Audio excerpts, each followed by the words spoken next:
machine could cast or recast any match in CSGO history, Ooh. what would it be? It can be a past match, or it can be something that hasn't happened yet. Oh, there's so many answers. You Not can give counting, not at a glance reading that ZywOo already had 3 kills when he only had 2. That's That's right up there. You know, he's got 3, 1 4. I was like, no, Alex, he had 2. He had 2. He had 2. And as soon as you committed to that as well, like it's just a fucking booby trap. Because I've said he has 3. You're full hard committed, and I'm counting up because it's happening so quick. And I said fucking 6. So yeah. Wait, you Well, actually not said 6. I know I said 5 and ZywOo. That's what I said. Fucking ZywOo with an S. Yeah. So that one's embarrassing. Add some fun to your space with Xtrfy, designed in Sweden with focus on quality products built on experience. You're looking at Project 4, their 4th generation of products with super cool colorways to stand out, with matching sets to satisfy with a solid B4 bungee, lightweight ergonomic M4 mouse, the K4 keyboard is fantastic, all of which are performance focused, and finish it off with colorful GP4 mouse mats that are bold in design and smooth on the surface. The retro theme in particular has got the feels. Complete your setup with Xtrfy. No regrets guaranteed.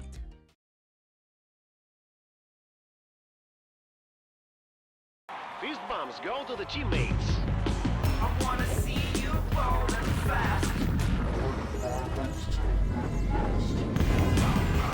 Win the round. Win the game. Parry Match, your esports teammate.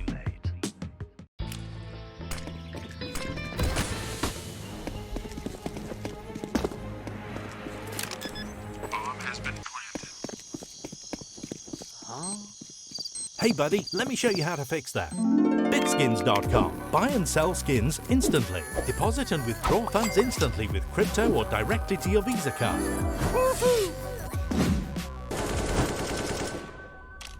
Bitskins.com, the best skin marketplace.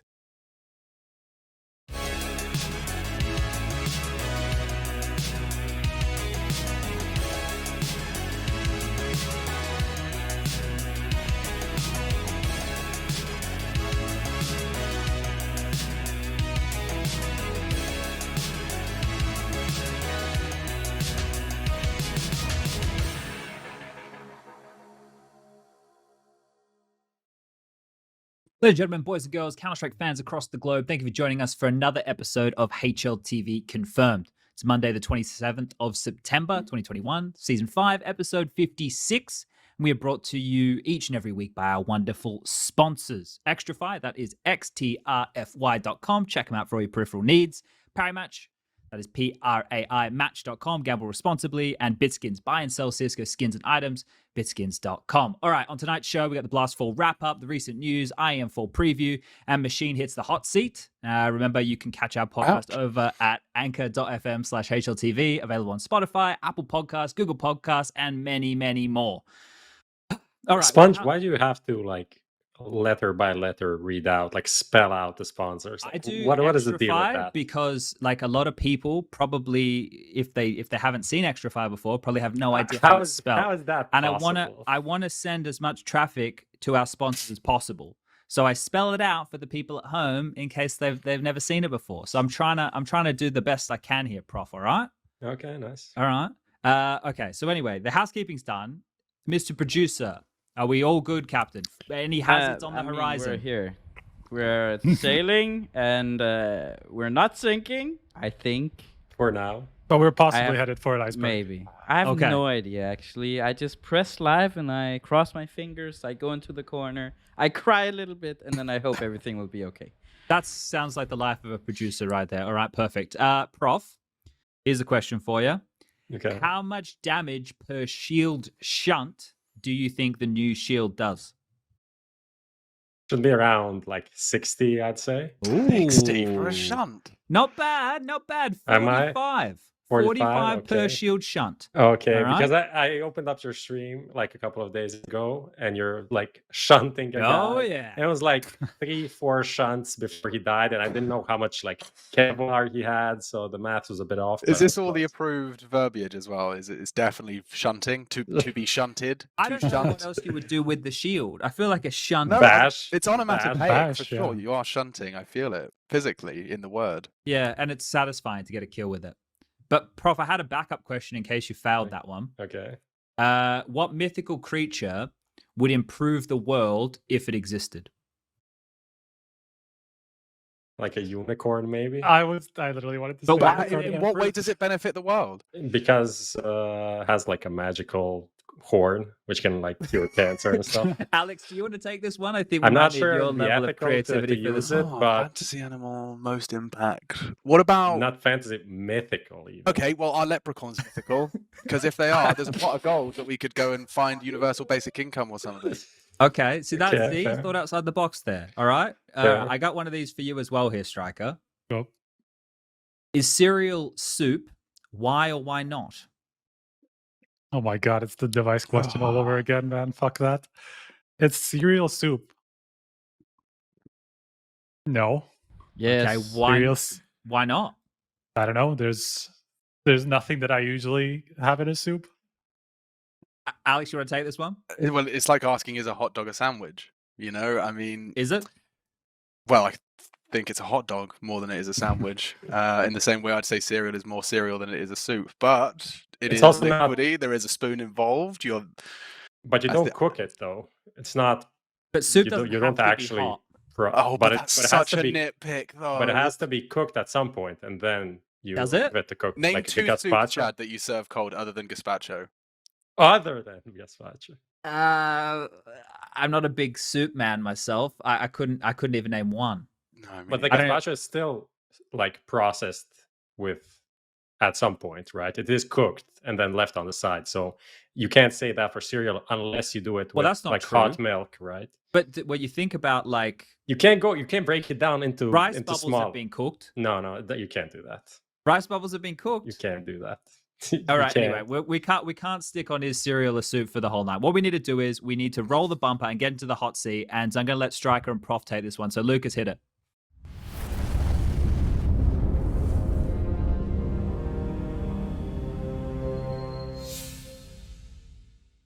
I don't know who's taking this one. Prof, you want to kick us I off guess here I- with I Alex? guess 'Cause I'm- yeah.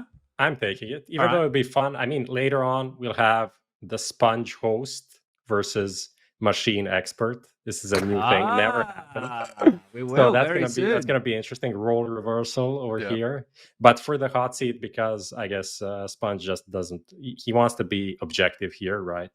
He I wants thought to you were just, going to say he doesn't give a remove shit. himself from the situation for this very important talk, which is going to be like groundbreaking. It's going to Okay. change the industry, right? So we need to be very serious. We need to be professional. Journalistic integrity is very high here at this Yeah. point. So that's why I'm taking it over. Have you seen our Astralis disclaimer? I think let's not go. Let's I not haven't go seen there. it. It's informative, but It people is. don't read it anyway, so it's not really helpful. So, Machine, you're Hello. going to a LAN. You are in Stockholm. How did the trip go? Are you settled in? How are things I'm- going? It was okay. I mean, I was flying from the UK because I just went home and completely unplugged from reality for 2 weeks. So, and the UK's on the no-fly list to Sweden. So everywhere I went, every message, Chad can attest to this. Every text I sent to Joe, it was always like, "Are we cool? Like, are we actually cool?" Like everything Google was just telling me that you cannot fly from UK to Sweden. It is forbidden. And we showed up to the gate, me, Harry, and Hugo skipping towards the passport gate. Like, you know, oh, You I must have a get the- letter. Actually, I have a letter. Yes, from DreamHack. You can see I'm important and I'm needed. And she just went, yeah, no, I don't know, and just put us all to the side. And we had to wait for. I think Harry took about 3 hours to get through, but I charmed and danced my way through in 30 minutes. Oh dear. What about? I mean, what about honestly, to be Google? honest, Harry was just being a bit of an idiot about it. Just loudly British, and going like, "What's all this hold up about?" Like if I was Swedish, I'd have ignored him as well. So this happened when you arrived in Just now, yeah. Sweden? Then I got to the Oh. hotel and set up my computer, and now I'm talking to you guys, drinking an alcoholic beverage. And you guys get bare viewers these days. Gone are the days of HLTV Confirmed. 2,700 of you tuning in live. They do enjoy This is it. a classic. This is classic. Yeah, It's an honor to be here. Thank you for having me. We did become a relevant podcast. We can actually invite. I'm not gonna shit on the guests that came before when we were relevant. So they're still also relevant, but more relevant guests now than in seasons 1, 2, 3, 4. Yeah, I'd say. simple confirm next week, is it? We're trying.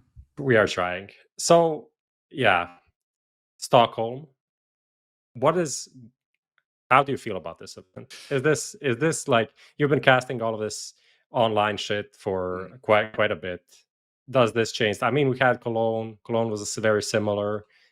Does this get your like loins wet or whatever? My loins wet. That's exactly how I'd have put it as well, Prof. I think my loins are like mildly moist right now. Like they're not fully soaking, in the sense that it's like LAN light. As we kind of discussed and anticipated, it is LAN light. Like we still get players, and they're kind of near them. Like Media Day is something me and Chad are excited for and preparing extra for, because we actually get to have players in front of us and talk to them, as opposed to just a headset on and an impromptu interview. We get to maybe get some nuances and actually get face-to-face interactions with them, which we otherwise haven't had, which is something I'm hyped for.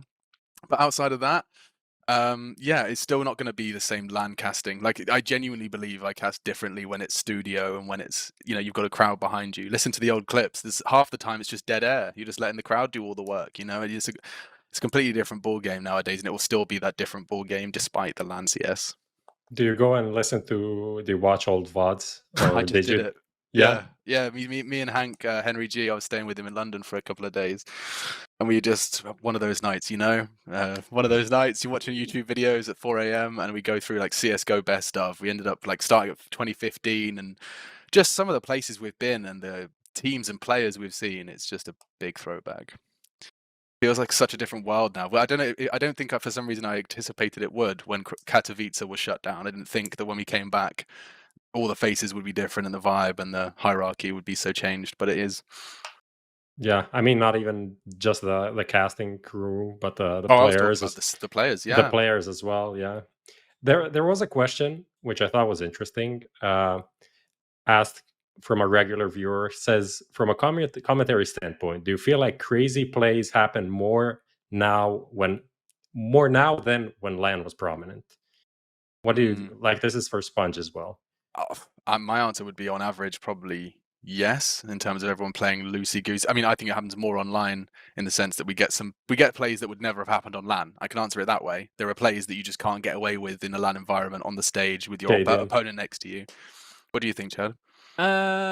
In terms of like everybody being on point individually, I think like mechanically we probably get like higher, but I don't think people make as many mistakes, which means like one of the problems that I've noted is because there's been so many games, when you see a situation play out, we already know it's going to be a save. So like I feel like there's a lot less exciting rounds online than there is on LAN, because on LAN I feel like more's possible, and that's because people make mistakes because they're worse. Well, not worse, but more nervous. I don't know. It's weird. Like I didn't do a lot of casting on LAN, right? Most of my casting's been online. So for me, like I did an event in China with Matt. I stood in for Henry and casted when he was sick at a DreamHack event for a day. I casted for Lauren. I didn't do a lot of like proper arena type LANs, right? So I think Counter-Strike has evolved a lot in 2 years because of the online meta and everybody being able to spend more time. I think mechanically we've seen people look a lot sharper, but in terms of crazy, oh my God, hold your breath, what's going to happen moments, I feel we get less of them because it's easier to see how the rounds are going to pan out. Makes sense. We also did have just a shit ton of matches overall. Yeah. So maybe that's also a factor that people think that there may be more crazy moments, but we just had a lot of matches to provide those moments overall. And you get into that position of fatigue as well, which me and Chad know all too well, where we've watched so much Counter-Strike. You know, you've done 2 months straight of 6 days a week, and then you're casting Counter-Strike, and both me and Chad are both saying, oh, well, he's lost the opening kill, so there's a 30% chance that they convert this, and yeah, no, he's dead as well, so it's over. And you just end up being really like dismissive and statistical and binary about your commentary, just because it's so, it's been in your face for so long. So I think taking a break, or rather having land some sort of stimulus to make us feel like it's fresh and exciting. I think it's going to be a little bit different when you get to the playoffs. We were just talking about you guys probably casting from the same room or something like that when you get to that stage. I'm speculating. Okay. I just want to. So my understanding is like it seems very limited of what's out there, and Alex and I are in the same boat. Like we rocked up today. This is the first we've seen of any of the setup or know of any of the setup, right? So from what I can tell, the players are going to be playing from the hotel. I don't know what their setup looks like when they're playing, but then I think in the playoffs week they move to a different environment. Right, that I don't know. I'm talking out of my ass right now. I genuinely don't have any information other than little bits and I've heard around the place. So if we're in the same space as the players while they're playing, I want to give people the reference point of like E-League. You know how you could see the casters here and then the players. If it's like that, that's sick because it means that we get the vibe of the room. Just give me one crowd mic. Just give me one fucking crowd mic. I don't care if it's just the producer clapping. I just want just something. I mean, you can also hear the players though in that case, that's right? Enough, like at least yeah. there's something that you can bounce off of. You know, you just like see somebody being really frustrated, and you don't have to like wonder about looking at a fucking camera where. People, it doesn't really translate the same way as if you do. ESL for Katowice, or was it? No, sorry, Cologne. I was in Katowice. It gets confusing. But for that, they had mics on the players, and I think they were flirting with kind of just bringing it up atmospherically and down. And that, I think, it's definitely not perfect, but that alone gives everyone at home that LAN feeling more than you get when it's just an online clinical box. Yeah. What about aside from this event, we have the major coming up. We won't be talking about the major talent lineup because we don't know it, I guess. I guess we'll put that on the side. But are there, in terms of your casting, things that you're looking forward to or things that you want to do, or not even casting, just like talent work in general? Do the majors? Definitely. I mean, well, because it's been so long since we've had one. I still feel like I've got, a lot to prove as a commentator. I think there's a lot of people that will, for various factors, either kind of believe too much of the hey, I'm an idiot, here's a questions I throw out, to actually believe I'm like, just completely failed my way for 6 years consistently and don't know anything. Some people like to live in that reality, or whatever it is. I just feel like I've got a lot to prove, and there's some people that I'd love to sway their opinion through just sheer hard work and good commentary. So I'd hope and set my sights on a couple of majors in the caster seat. When did you switch? When did you make the full switch? I'm trying to remember that I heard you cast on. What was it? It was with Henry for the first while. We did a Barclays Center together for New York. I think that was my first arena back as a caster. The ESL One New York 2019. That was with Buckethead. Buckethead, exactly. That was it. I recall that fondly. And then the world shut down. So I've had about one LAN as a caster since I came back to commentary. Right. Fucking sucks. Yeah, I was wondering because I couldn't because of the last 2 years being so weird. I just don't know my sense of schedule, my sense of what's happened last year, what happened 2 years ago is completely out of whack. I have no idea if it's 4 years since you just started casting again, or if it's 2 or whatever it is, right? So I just needed to kind of get especially all of these events that happen. IEM New York online, IEM Beijing online. You before, at least I go to an event and then I have all of these memories around the event. Then I don't go to 2-3 events. Then I go to another event. So that's kind of how it just fits in my memory, and I make some sense of it. And now it's just if you ask me what happened 2020, I know the cliff notes, but I don't know a single tournament name who won anything except maybe Katowice and I don't know, Blast Grand Final or whatever. That wasn't even that year. That was next year. There's actually, which is this is the thing that Sponge does at the beginning, kind of giving who is this person thing, which I always find kind of weird because how do you not know this person? But there are actually new viewers coming in all the time. Crazy. And people are asking oh, how did you get into esports? How did you get into casting? I mean, there are certainly 5 podcasts that you can go and watch that you can maybe plug in right now for a detailed talk of your career. But just in short notes, what do you think? How did you actually What are the key things to get you into get casting, into or it? actually hosting first, right? Yeah. I mean, Or actually casting, then hosting, then casting. bingo. Yeah, I was a caster just because I was not good enough to be a consistent like Classic. top 8 professional in Call of Duty 4. So after getting knocked out of my LAN tournaments, I'd go and cast the people that knocked me out with Lauren for fun at iSeries. And so that was Counter-Strike and Call of Duty, and we did that to the point where we'd like been approached for like a solid €60 a month gig. You know, like I call that semi-professional commentator. And I did that until I graduated uni, and enough face time with the ESL boys, they kind of trusted me to go and be a commentator, and I just commentated all the silly games, you know, Skill Special Forces 2, My friend MOBAs. actually was a pro in there.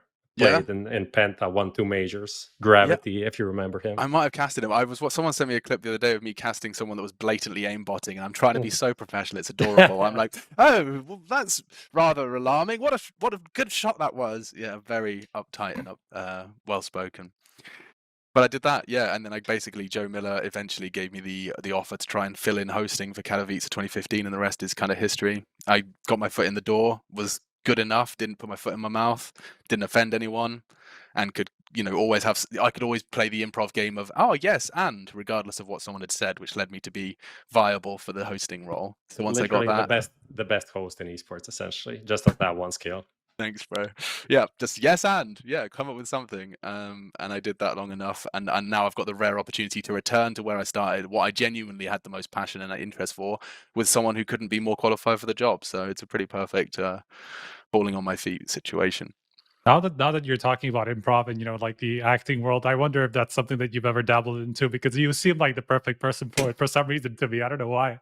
Yeah, no, I did. I have an A level in theatre studies, there you and go. I did after school drama as well. So maybe it is, yeah, it's all part of my Machiavellian mechanisms by which I manipulate and present a correlated version of myself that will appeal to you, so you'll like me. What characters did you play in theater? You must have done some Shakespeare, like, surely. Oh, I did do the Shakespeare. Yes. What was it called? What's the one where they talk through the wall? Thisbe in Midsummer Night's Dream. Well done. Okay. Yeah, and my drama teacher hated me so much he was casting me in all the villain roles throughout GCSEs. He got written up for that. Yeah, didn't like me very much. I think it's because I was camp and confident. Didn't like that. Bad mix. What about, there's a question from Pansy, actually. She said, with hindsight, what were the key points in terms of personal growth for your career? Key points for personal growth. Leaving ESL, being convinced over like a year, maybe 2, by my colleagues who are being paid my monthly salary every 2 days to maybe go and be paid the same as them to do the same job. And I freelance then? Yeah, that was a scary transition, because it's no longer a guarantee. It's like, will you get the email in your inbox? And that was just like a crazy prospect for me. Like, I don't know.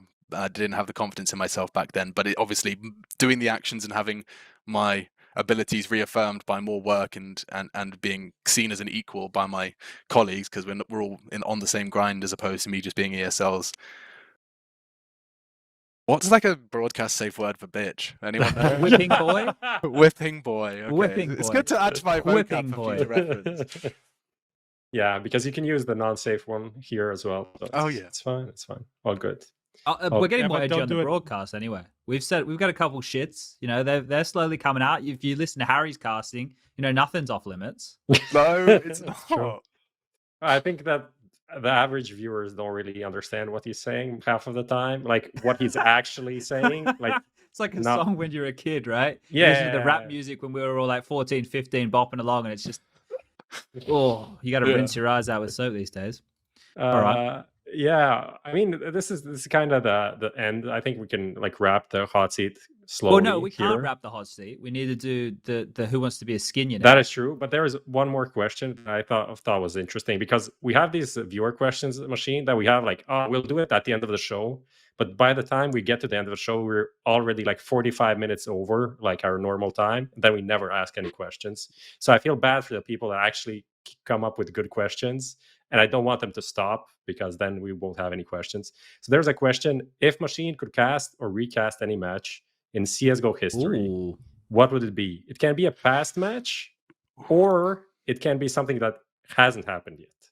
Oh, there's so many answers. Oof, Not you can give counting, not at a glance reading that ZywOo already had 3 kills when he only had 2.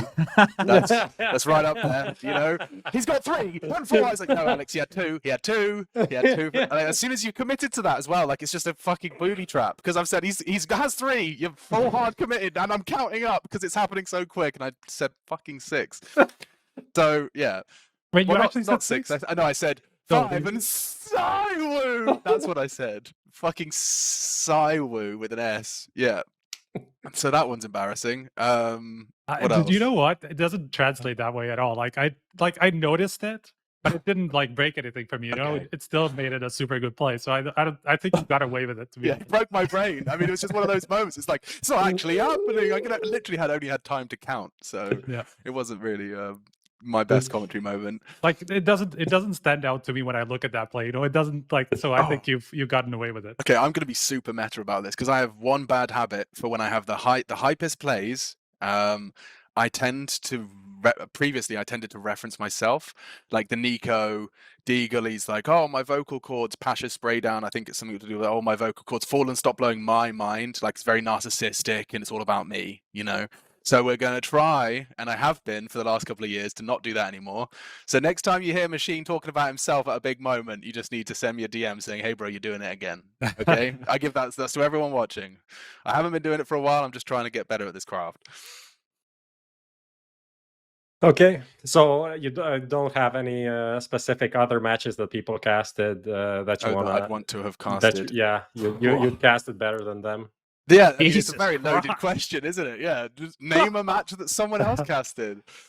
I mean, Jesus. I don't know. Okay, let's go to who wants to be a skinionaire. Officially, it's time. All It's right. time to go over All right, there. all right. We're going to move on to one of my favorite segments. Yes, Lucas. He's not ready. He's Are you not ready ready? for it yet. Hey, So I guess Machine just has to give us one answer. no, it's all right. We can fill. Lucas, are we good or are we bad? Called jumping double. 30 seconds. obviously. All right, this is fine. I can build this up. Alex, this show, and I'll explain it for you and the viewers. Actually, you know what? I'll just go off on a tangent and then we'll come back. We'll give Lucas a little bit of extra time. Any opticians out there, right? On Wednesday last week, right? I cracked my phone screen, everybody. I cracked my phone screen. What's it got to do with opticians? Let's get there. And then I'm in bed on my phone with a cracked screen, and then I think I get something in my eye, right? Oh, no. Oh, So then Jesus. 2 days pass, and I'm like, man, this is still really bugging me. So I'm trying to wash the cunt out. I'm trying to do all that shit. So I go to the optometrist, right, in Malta, which is it's a fucking zoo. I won't lie. And the old boy, he checks me eyes. He gets me to read the chart, and I nail it as a 32-year-old man without glasses. And then he goes, you don't have anything in your eye, but put this shit, Cobradex, all right? This is for any of you doctors or whatever the fuck out there. And he says, put one of these in your eye 4 times a day for 10 days. So I've been doing it now for 5 days, and it still feels like I got something in me fucking eye. So if you guys know anything about not my mental condition, but my health of my eye, let me know on Twitter or ask your mum or someone, because I don't know. There's always going to be. It hurts. There's always going to be someone that knows shit. That's my. That's what I was trying to send the blanket out. There's always how many someone on people do the we internet have? that knows shit. So All right. Okay, good. Lucas, I'm are we sure ready? you're going to find a solution. All right, Lucas, put the link in. Did you put the link in? All right, the link's in. Alex, click the link. Someone all right? did say though, ask your mom, which is genius actually. I would. Solution. I would. But, Right. yeah. Anyway, let's get on to the Who Wants to Be a Skinionaire. Now, Alex, this is a little game show that we run where you will be our contestant for the evening, and there are going to be 5 questions. For every question you get right, it shifts the skin tier up from 50 cents all the way to $50. If you get all 5 correct, one person in our chat who's been a madman right now and spamming Bitskins will win the skin. Right, so Ooh. you're going to get A, B, and C questions, and I'm going to read them out to you. And we're going to do a bit of a game show scenario here. Yeah, So you can also ask for help. I mean, essentially, I think the questions are pretty hard this time because I shit. just couldn't figure out anything easy. all right, well, we'll try. So you can ask for help between the two of them, which they don't know the answers. So. Okay, I can phone a friend. Thank you. Yes. So when you have 60 seconds to answer each question, and you're just going to have to click on which answer you do believe it is. All right, we ready? All right, ready. Let's go. Question number 1 of Who Wants to Be a Skinionaire, brought to you by Bitskins. Question 1, Endpoint recently unveiled a new coach. Who? Today, David, B, Neil M, or C, Alan Hender? Oh, please, sir. I know it. I know it. Right, hit us. The answer is C. Alan Hender. Final answer. Lock it in. No. You need to click it. You can click it. It's Oh, I actually have to click it, interactive. sorry. Okay. Yes, lock it in. The reveal. Alan Hender is correct. Question number Let's one go. nailed here. Moving on to question number 2. Which player stepped down from Bad News Bears after a crushing loss to Team 1? Was it A, Jonji, B, Yeah, maybe they're Junior, that or C, Ben1337, aka Leet? Ben Leet. Ben Leet. Wasn't it Ben's Leet Crew or something at one point? Ben's Before they Money were bad. Crew? Ben's I Money think. Crew, that's it. I think it's Junior. Ooh. I mean, it could be a trick question, and Ben was the one that left. But I mean, he hasn't been in that roster when they were Bad News Bears in my memory. Oh. Strike if you Okay. want to. Listen to Chatty Boy. Yeah. Listen to Chatty Boy. Did John G leave? I really don't know anything about him. He just tweets a lot. Yeah. Lock in A. One of those Yeah, things that he alright. Lock in tweeted. A. Oh wow, I really know nothing there- about him. No, it's There is fine. a thing that Machine was like on a 2-week break from internet. yeah. So it's not. That's This true. is also not helping his chances right here. All right, reveal it, Lucas. Correct, it is John G. Now, if you missed it, he had a game where it seemed like he had a little bit of a tantrum during the game. I won't lie. He did also tweet about No, it but you don't after. understand, Chad. He plays with his heart on his sleeve. He believes it all in game. He puts it all on the line. It's all about how much he wants it, you know? He pissed me off after I saw him tweet about flying back through the US and Wow, that blaming triggered me it. too. Yeah, and that triggered me blaming it too. on ESL, even though he is the one who should be responsible for where he's going to travel, and they already booked him a flight, and then they helped him out of it anyway because they're nice people. Instead of doing what I would have done and told And him to get fed fucked. the ESL are incompetent and we hate them narrative, which has just been done to death. It's like, Yeah. dude, you're in fucking Europe, courtesy of ESL. competing ESL for chilling hundreds of right pounds. now. Yeah, That's that, yeah, that, sorry, that's sorry. the bingo scratch it off. Right that there. one really got to me. But Alex and I, for defending ESL there, we get a pay rise, so that's all right. It's a trade off. It's a trade off we'll Yeah. go for. All right, Yeah. question 3. What is the rank of the lowest? Jesus Christ! What is the rank of the lowest ranked squad at IEM Fall EU? Between 20 and 40, between 40 and 60, lower than 60. Oh Jesus! Like, I know who it is, but I don't know what it is. The lowest ranked squad at IM. I couldn't even Striker- tell you the lowest ranked squad. It Striker must can be tell low. you the name. I can tell you who it is. It's Aura. Okay. Aura. Okay, well the that's safe. Swedish They're, kids. they're probably like around lower than 60. They're not far off. I'm gonna say They'd have to. lower. I would What do say you- it's not between 20 to 40. I think we can No. rule that out. But I don't know about the other ones. Like they could technically be like 50 something. 50 something for a team of. I don't know complete though. Like newbies. I actually don't I know think for you're sure. right, Alex. I don't I think think lower than 60. Me too. I would say too. I think your gut's right on this one. Yeah, lower than 60, but not far off. Like 65. 10 7, 8. seconds. You Okay, have I've 10 answered. Final answer. Let's That's go. correct. Easy. All right. I think nice. they're like Okay. 70 something. So Okay. Well, they're going to sprout up after this event after they play Vertigo and Best of Ones. All right, here we go. Question number 4. that's the narrative. That's if you believe Devil Walk. Cold Zero has now recorded 5-16-0 defeats in his career. On which map has he not suffered such a crushing loss? Train, Dust 2, or Ancient? This is another Okay. trick Well, question. this is a trick one. So quickly, I'm pretty sure FaZe were playing. Like there was a 16-0 that FaZe were involved in, right? This is why this is a topic. Yeah. Cold Zera's something about 4 different teams, 16-0'd in all of them. Yes, Right. yes. Now I can remember the Dust 2 16-0. Can I? Okay. I remember. I remember they- FaZe handing out a 16-0 on Dust 2. So He's not playing Cold for Zero, FaZe, though. Cold Zero lost to MIBR? Renegades 16-0 on I think Dust 2 with Showtime playing. It was either Dust 2 or Train. So I think So- Ancients are safe bet, no? No, it's not Ancient. That's the map. Did that just happen FaZe, in yeah, Blast FaZe that I just wasn't 16-0 complexity on that map. So it's either Train or Dust 2. I think it's Train. My heart's leading Train. I'm going for Train. Final answer. 2 Oh. seconds. He's just. Is it green? It's green. Oh, It's we're green light getting right the there. spicy skin, boys. Okay, one more. Question 5. This is for all the marbles right here. Question 5. Which of these teams didn't qualify for EPL conference? By Let's winning go, the ESL Shield. Let's DreamHack go. Opens this week? Sharks, Godsent, or Pain? Which of these God teams? sent one. I know that. Yep. That's one of the 2 eliminated. One of the 3 eliminated. Sharks and Pain. Didn't huh? qualify. Extra Salt was in the final. Didn't. Is this a trick question, Prof? No, because like one Oh. qualifier through North America, one through South America. Oh shit. Oh dear, I don't know. And the Okay, third you didn't know what? qualify. Let's just go off of our South American gut, Chad. Who's worse, Sharks or Pain? I feel like Sharks. Yeah, me too. I had that. I was hovering It's over just them. the But name. is Final that, answer was but Sharks. is Pain that, sound but is more that the right gangster. thinking right there? Think about it once more. It's not It's Sharks. too late. It's too late Oh, to it's change the already answer dead. now. Boys, I'm sorry. I've let the Are team you down sure? there. Give us the reveal, Lucas. I've let the team. It was Pain. Fuck. That's all right. Look, the Because people have Pain been- is also in North America. That's the. And I don't Pain fucking is know what where you the feel Brazilian now. teams are. It's all right, Alex. You've won them a did $15 well. skin, and to be honest, with how these have gone, you've actually nailed it. So, the people at home, who's our winner, Lucas? Throwing the winner. Drum roll, please. It is Jobin Gaming. It is Jobin, Jobin Gaming with a capital G. Congratulations, Jobin. And thank you to Mr. Alexander Machine Richardson for playing Who Wants to Be a Skinionaire. All right. Let's keep this one moving along. Lupus? Lupus? Are you Dr. House? Lucas? Myxomatosis? Lucas. Roll the bumper. Let's get into the recent news.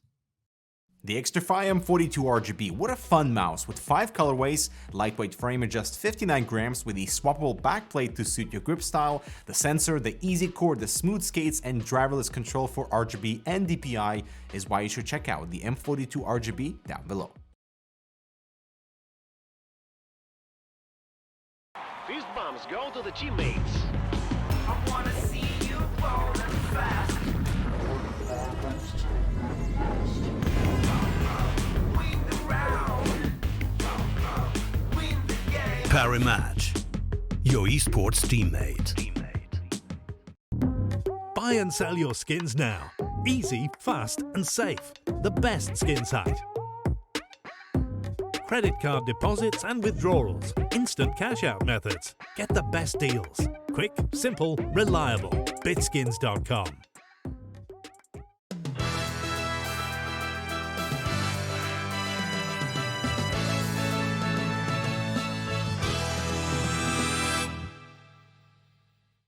Welcome back from the break, and we're going to get underway straight into things with the recent news. Now, Striker, I'm going to tee you up on this plate here because we're going to get into the Hunden Chronicles episode 11, I do believe we're up to now. And this is to do with the NDAs around the organization. Now, some news came out of that. Was it Richard Lewis with Dexeto who released that? Yep.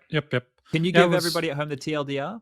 I mean, it wasn't actually super new in terms of like what we've already heard, because we've already heard about some NDAs about something that prevents the players from talking about whatever things relating to the coaching bug, right? And them possibly not being involved in it, right? So this was a bit more, just more concrete details on what those NDAs involved, an actual screenshot from the NDAs. Other than that, I think the information that was in there, we already knew pretty much that they didn't actually sign it, for example. And like kind of like the general idea of what they even involved. So just more of evidence, more concrete evidence that we saw from this release. What was the bit that I saw in the, well, I don't know if it's in the headline. I know that I saw it somewhere though, to do with the wording of like Hunden taking a bullet for, like, was that right? There was like a reference to, was that a there was conversation? I don't want there was a to. source that I guess shared that information, the screenshot, right? Okay. And that same source claimed that something was said along the lines of when Heroic asked the players to sign the NDAs, it was something along the lines of that Hunden took the bullet for the team, and they essentially, with the NDA, they're not going to be talking about it anymore. That's kind of the implication I thought they from didn't the sign source. But they didn't sign it. But when they were approached to sign it, that was the explanation from the org. Okay. Apparently, according to the source, right? From the Is this dated at all? Is this after the Hunden stuff was already known? Do we know at what point the NDA was NDAs brought were to last everybody? year. No, they were brought like the dates were, they were even said at some point, and it was just after he got banned or something like that. Like it was around that time, before he got banned, or around then. So I kind of want to play devil's advocate here for a second, like, because now it's starting to look worse and worse, right? In the beginning, I was like, all right, let's wait till we have all the evidence, and now we're slowly getting bits of the evidence, even just to play on the side of maybe they're still innocent. Just live with me for a second. If it came after the fact that Hunden had already been banned, then this still means the players could have not known anything before he was banned, right? Yeah, Richard Lewis, he put that in the article as well, like as in there was no additional evidence that supported the claim that the players knew.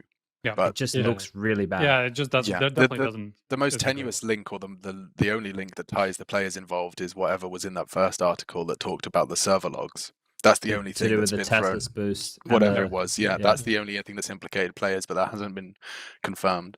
Yeah. Okay. I mean, there's obviously like the implication here. Obviously, even though it doesn't necessarily prove anything, the implication here is that like there must have been a reason for the organization not to want the players to talk about it, right? Like that's the idea. Of course, they could have just been like overly cautious and whatever like that. You could technically make that argument, but it's very difficult to not to be suspicious, right, about this. So that's kind of the read I have on it. By the way, just to give the context, particularly the so-called additional agreement was backdated to August 31st, 2020, the day after the Heroic coach was banned for 12 months. So literally the day after he got banned. Okay. All right. Okay. But it's also interesting are the numbers, which was blah blah, breach, liability, and then damages, $100,000 as one-time payment. The maximum amount of liquidated damages payable, blah blah, should not exceed $500,000, which is like that's a significant. Chad, have you ever read any of our NDAs? Do we ever have something spicy of like a punishment for it? I never bother. I thought it was public. I think most of the stuff we sign are like friendias, right? Isn't like that how it works? No, you know when it's like an email, it's like, hey, we'd like to tell you more, but sign this. I don't think there's any 500k fees, is there? When I signed my championship gaming contract on the floor of a hotel room back in 2008, I was 18. I didn't read shit. So I'm probably not the best person to be giving advice on contracts and stuff. But one of the things that I am curious about here, right? So we have the date, right? It's where was it? It was here. It was right here. It was at the front of my fucking brain. We have the date. We have the date. We know the fine. Fuck. Where did it go? Actually, just to correct myself, attached to the document were also screenshots of messages exchanged between Askard, that's Eric Askard, right? The former CEO of now Heroic. CGO, I think. CGO. Now CGO, at the time CEO. Yeah, and Peterson, aka Hunden. That's that I believe that's a took a bullet part is screenshot, not just comments. So this could have come from Hunden. Yeah, could have. I mean, like Hunden could have given this to Richard, right? Like that's like okay. That's completely plausible. That's the first thought that came to my head when I saw that. Yeah. Okay. Well, because that's what I was going to ask. This is what you've just banged it out. So the management that was involved at the time of this NDA is still involved in the management of Heroic now. Yeah. Eric, the guy Eric Askard is CGO now. I think is his title. Okay. Yep. According to Twitter.com. So, oh boys, I'm starting to get not a great feeling about all this. I've spoken to some people who are in different facets of our little community about their interactions with Heroic, and I'm not hearing sterling reviews. I know that's just yeah. I mean, I think a lot of orgs have things that people talk about them or like not great things, but then when the ball starts rolling, then everyone comes out and likes to share the dirty laundry, right? Maybe not publicly. I'm not saying I'm not standing in their defense, but it always kind of happens like this when people are shitting on someone, then everyone's gonna come out. I'm sure that other orgs also have similar situations, but then these like small infractions, you aren't really going to talk about them until something big happens that these small things are worth sharing. Otherwise, like, why would someone care about this, right? What about this angle on it? What reading this, right, and having this information public now, like we knew before that there was alleged NDAs. Now we know there is an NDA. So for somebody who's a little bit stupid like myself, what does this mean? Does this change anything? Does this give ESIC any more evidence? Does this help the case for Hunden against Heroic if they had like legal proceedings? Like what are the ramifications of this one that we're talking about? Anyone got anything? I mean, none of us are necessarily lawyers. None of us necessarily did that ever stop us. I am. We did medical advice on the show. Self-proclaimed expert over here. I mean, in my eyes, I'm not super sure that this would necessarily be enough to get the players banned. Like, first of all, like take the bullets. That's obviously like the implication is that like the players knew and taking the bullet for them. But like, what exactly did that conversation include? Other than that, those words, you know, like that's very non-specific, right? Like, could be some of the players knew, some of the players didn't. How do you know from this which ones did, which ones didn't? There's just no exact proof to anything, right? And even if Eric Askert says that the players knew, that's not necessarily proof that they did, right? That's another thing.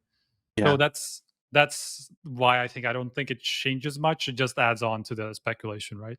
It is just so brutal as well that it happens to be in the Counter-Strike drama cycle, the one team that have been like the most exciting during our entire online era. Like it happens to be where, you know, Fun Counter-Strike. like the fun Counter-Strike, the crazy clutches, the refresh and Cadian clutches during like, you know, like why does it have to be these boys that are now everyone's just ready to join the hate train and be up just another sentence on the screen? Like it's such a, it doesn't help us as a CSGO community. The campaign for, you know, like the whole competition with Valorant, the whole we need to sort ourselves out attitude that's generally spread amongst the community. Great. But now why is one of our most exciting and prominent and dominant teams now under the microscope from some third-party investigator, and it's all weird Twitch comments and HLTV threads about how much we hate strangers on the internet? Yeah, but what happens now though, right? Like serious question. Like with the players at LAN now, like obviously after you have the match, you're still going to shake hands because that's the match. But like, are they like now ostracized to the naughty kids? Some people tweeted. Someone, I can't remember who. Someone said I'm not shaking their hands, and I saw JW. I saw JW reply saying, "Hey man, just a pro tip. I'd recommend you shake that." but it's like a legit concern, right? Like in the sense of like how far is because if that is at least content. I want that shit. Yeah, that's a safe bet. But what about this? Let's say they do qualify for the major, right? It's possible they qualify for the major. I mean, it's very likely. It's likely they anyway. And let's say they make it far enough to get into the lovely little arena just literally outside this window, right? And they're playing on stage. Do they get booed now? Like tomatoes, rotten tomatoes thrown at them. How bad do you guys think this is? Because it's hard to tell. It's hard to tell how badly, because by our little hardcore community, this is perceived as like the fucking devil, right? But you wonder on the broader spectrum, is that? I mean, if you think about now that Machine just threw out the throwback from like Bucharest 2013 or whatever the actual event where this happened was, for people who don't know, there was a match between an IP and fnatic at the time, right? Yeah. Where basically like something happened during the match, then fnatic just decided not to shake their hands, right? I don't remember actually the context. It was of it about exactly. Like replaying overtime, wrong rule set. Right. Something wrong. fnatic was kind of in the right, but yeah. They replayed because of some decision not to replay or to replay a round. Basically, like fnatic just didn't shake an IP's hands, and it just a lot of people. It just contributed to the hate towards fnatic, and obviously, like a lot of other things contributed. What to a lovely full circle conversation we've just had, because I was going to ask the question of like who was the public enemy number one in Counter-Strike prior to this. I can't think of anyone that kind of surpassed fnatic. They were always the bad boys ever since the whole lifting and not shaking hands fiasco. So we've got a new villain. All it took was them to replace their entire roster and Heroic to be accused of multiple things. Okay. Meanwhile, I mean, but that's what I was alluding to, right? Just because of like fnatic didn't necessarily do. I guess people just thought even just the thought of cheating, right? There was they wanted someone to project. Exactly, right? There was no real proof. There was just like some personality stuff that people didn't like, right?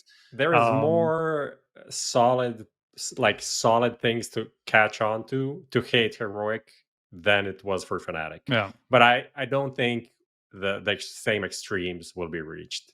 I think it's just like there are too many fans right now that it's harder to get into that like super extreme position.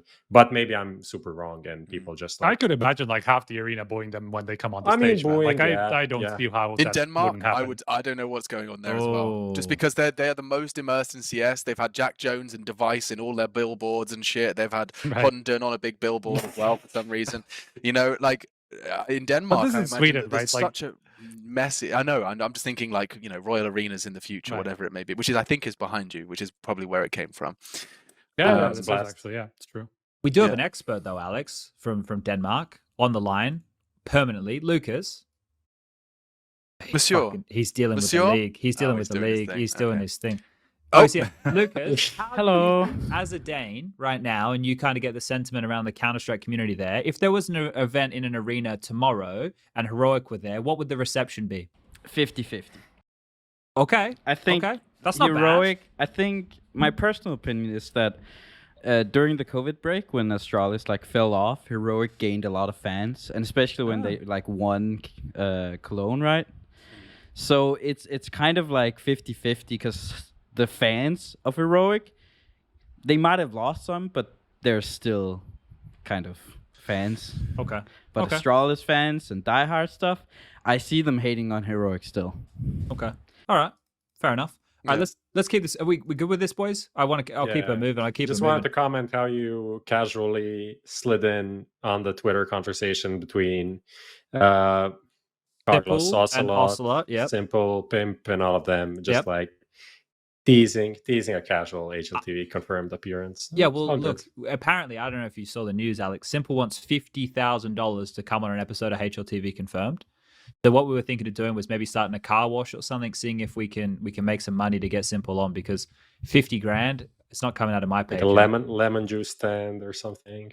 Yeah, we need to do something. Maybe at the next Lemon we juice. can. Oh, like a we can lemon crowdfund. juice stand. That's What such a was it beautiful called? little no, There's- lemonade. Lemonade But like, I just imagine stand. someone making lemon juice, you know, to be used in baking and shit. It's like a really, really niche market. That's the classic, like translating into English. Yeah, exactly. super broken. No, not really. I think that's the first time I've heard you. That's why I'm smiling. That's the first time I've heard you not Like, sound of fluent. course, it's like orange juice, normal. Lemon Orange. juice, no, we can't use it. English, the worst. It language is that a fuck exists. language. It's It is. true. Those- It's just true. those two. Oh dear. All right, boys, we got another piece of really important news coming straight out of Belgium. And I know that this one's been keeping everybody up at night. They've been wondering about it. They haven't known Yeah. what to do.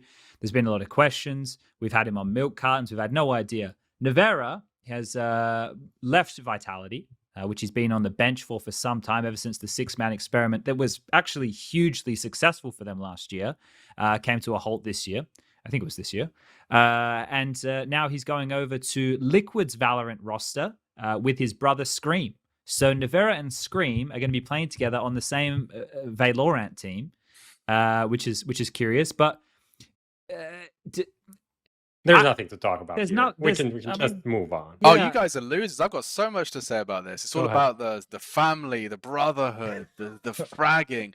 He's been always immersed in in the shadow of Scream, and he got a brief touch at the limelight in Counter-Strike. He was on tabbing in for Inferno, fist bumping the world's best player, shooting a couple of heads, and everyone was talking about him. Chad really liked him, actually, and that was a big deal. Like, I think he specifically liked that Chad liked him. But regardless, he never followed me back on Twitter. he never followed you back, you know. See, I'm still waiting for it as well. But like, you know, the idea of him playing on the same CS team as Scream was so far gone. And I think the fact that A, you got like a tier 1 organization that's as reputable as Liquid, and B, you're playing with, you know, family. I think that's just it's an understandable and much more justifiable reason to go and play some Valorant. He'll probably dominate as well because he was a good CS player. Plus, he needed someone to buy him, right, Striker? Did he get bought out of this? I actually don't know what the exact deal was there, but he did talk about like in the announcement he did an interview with the Serdot, and he did talk about like not having motivation to play CS. So it's not just wanting to join his brother and whatever, but he just wanted to go to Valorant. Maybe he didn't have motivation for CS because his brother went to Valorant. Yeah, or he's watching mean, Masters and he sees like augmented reality vetoes, and he's like, "Oh my god." Yeah. You need to be a bit of a personality if anybody watched the Valorant though. All those guys, it's like they got sent out there with the brief that we got in the CGS. You just It be does entertaining. kind of feel like know? that. We don't Or have. it's like they analyze CS:GO and are like, "Wow, okay, so it's actually quite What does established CS:GO and very not have? functional esport, but all these players don't give a shit about their brand and are all going to rot and die as they leave the limelight. That's so weird. Maybe we should do something different in Valorant." Yeah, they did the Carrigan model, but all of them, right? Yeah, exactly. Hey, just show us 10% of your personality and we'll make a career for you. That's Or all we just need. Headshot everybody, and that works. Or with you can do Forrest. that too. Yeah, That look at works. Shroud. But Simple's doing both, and that works. All right, so we're done with the Valorant conversation here for this evening, and now we're going to get into talking a little bit about the Blast groups. Now, let's just quickly rehash groups A and B for everybody, just so we can get everybody up to date. I know that we did it a little bit on the previous episodes, but it would be nice now, just because this locks all the first set of teams in for the Royal Arena. Lucas, if you could bring this one up for everybody at home, we can just quickly scroll through this. Okay, so in Group A, for those people who were paying attention, it was Vitality and Astralis, and it was the Astralis versus Liquid game that I think turned heads for everybody. Lucky had a really good Dust 2 in that one right there. We had Group B, which was NIP and Big getting through, and G2 shitting the bed again with another good Nico performance throughout the group stage, so that G2 kind of was Good is an continue here. understatement, but okay, let's continue. And then we had Navi and FaZe getting through. Now, there was a couple of key takeaways from this group, right? One of which was to do with the fact that Complexity got 16-0'd. Now, that wasn't... I don't think... A lot of people are going to be really, really quite sticking on that point. Oh, they got 16-0'd, but anybody who's been around Counter-Strike long enough knows that a 16-0 happened, and then that's it, right? That it's just it's one for the stat books, but that doesn't define you. And actually, if you wanted to use that to define coldzera in a team, he once got 16-0'd and then went on to be the best player in the world. So 16-0 seemed to work. 16-0 seemed to work quite well for him. But the Complexity as a whole, what did you think of them, Striker, out the gate? Because it was a mix that we were a bit skeptical of, I would say, maybe even critical.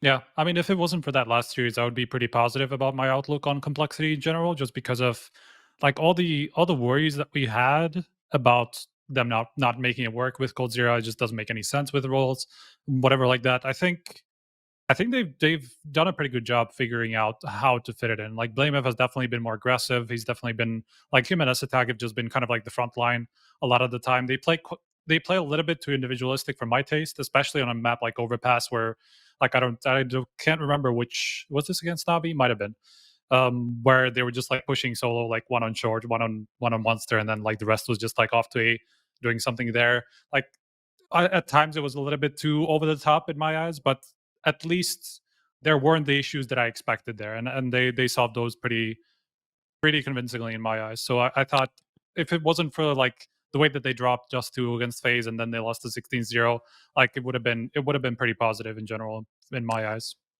Chad, won that series, yes? Question, because when we were casting Colin, you were kind of kept highlighting when things were looking bleak that it's you're trying to replace config with NATO Sapphics and there is going to be issues with that. Plugging coldzera into that spot, have we seen JKS look more uncomfortable, as in more of his very limited map is being taken from him, or is there actually some synergy there? He's got some new positions. He's doing it again on certain things. Like some of them existed from the config. Because I know Blame took some of his stuff, and now Old's going to take some of his stuff. We're just going to have a completely new JKS playbook.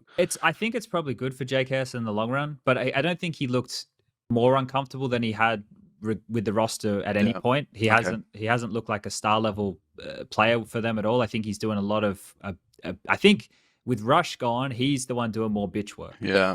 And referencing that series, that map that Striker was talking about, Dust 2, that was a map against FaZe. This was to qualify for them to get a spot in the Royal Arena, and he had a really good Dust 2, and the team couldn't close. What was this? Was it like 14-7?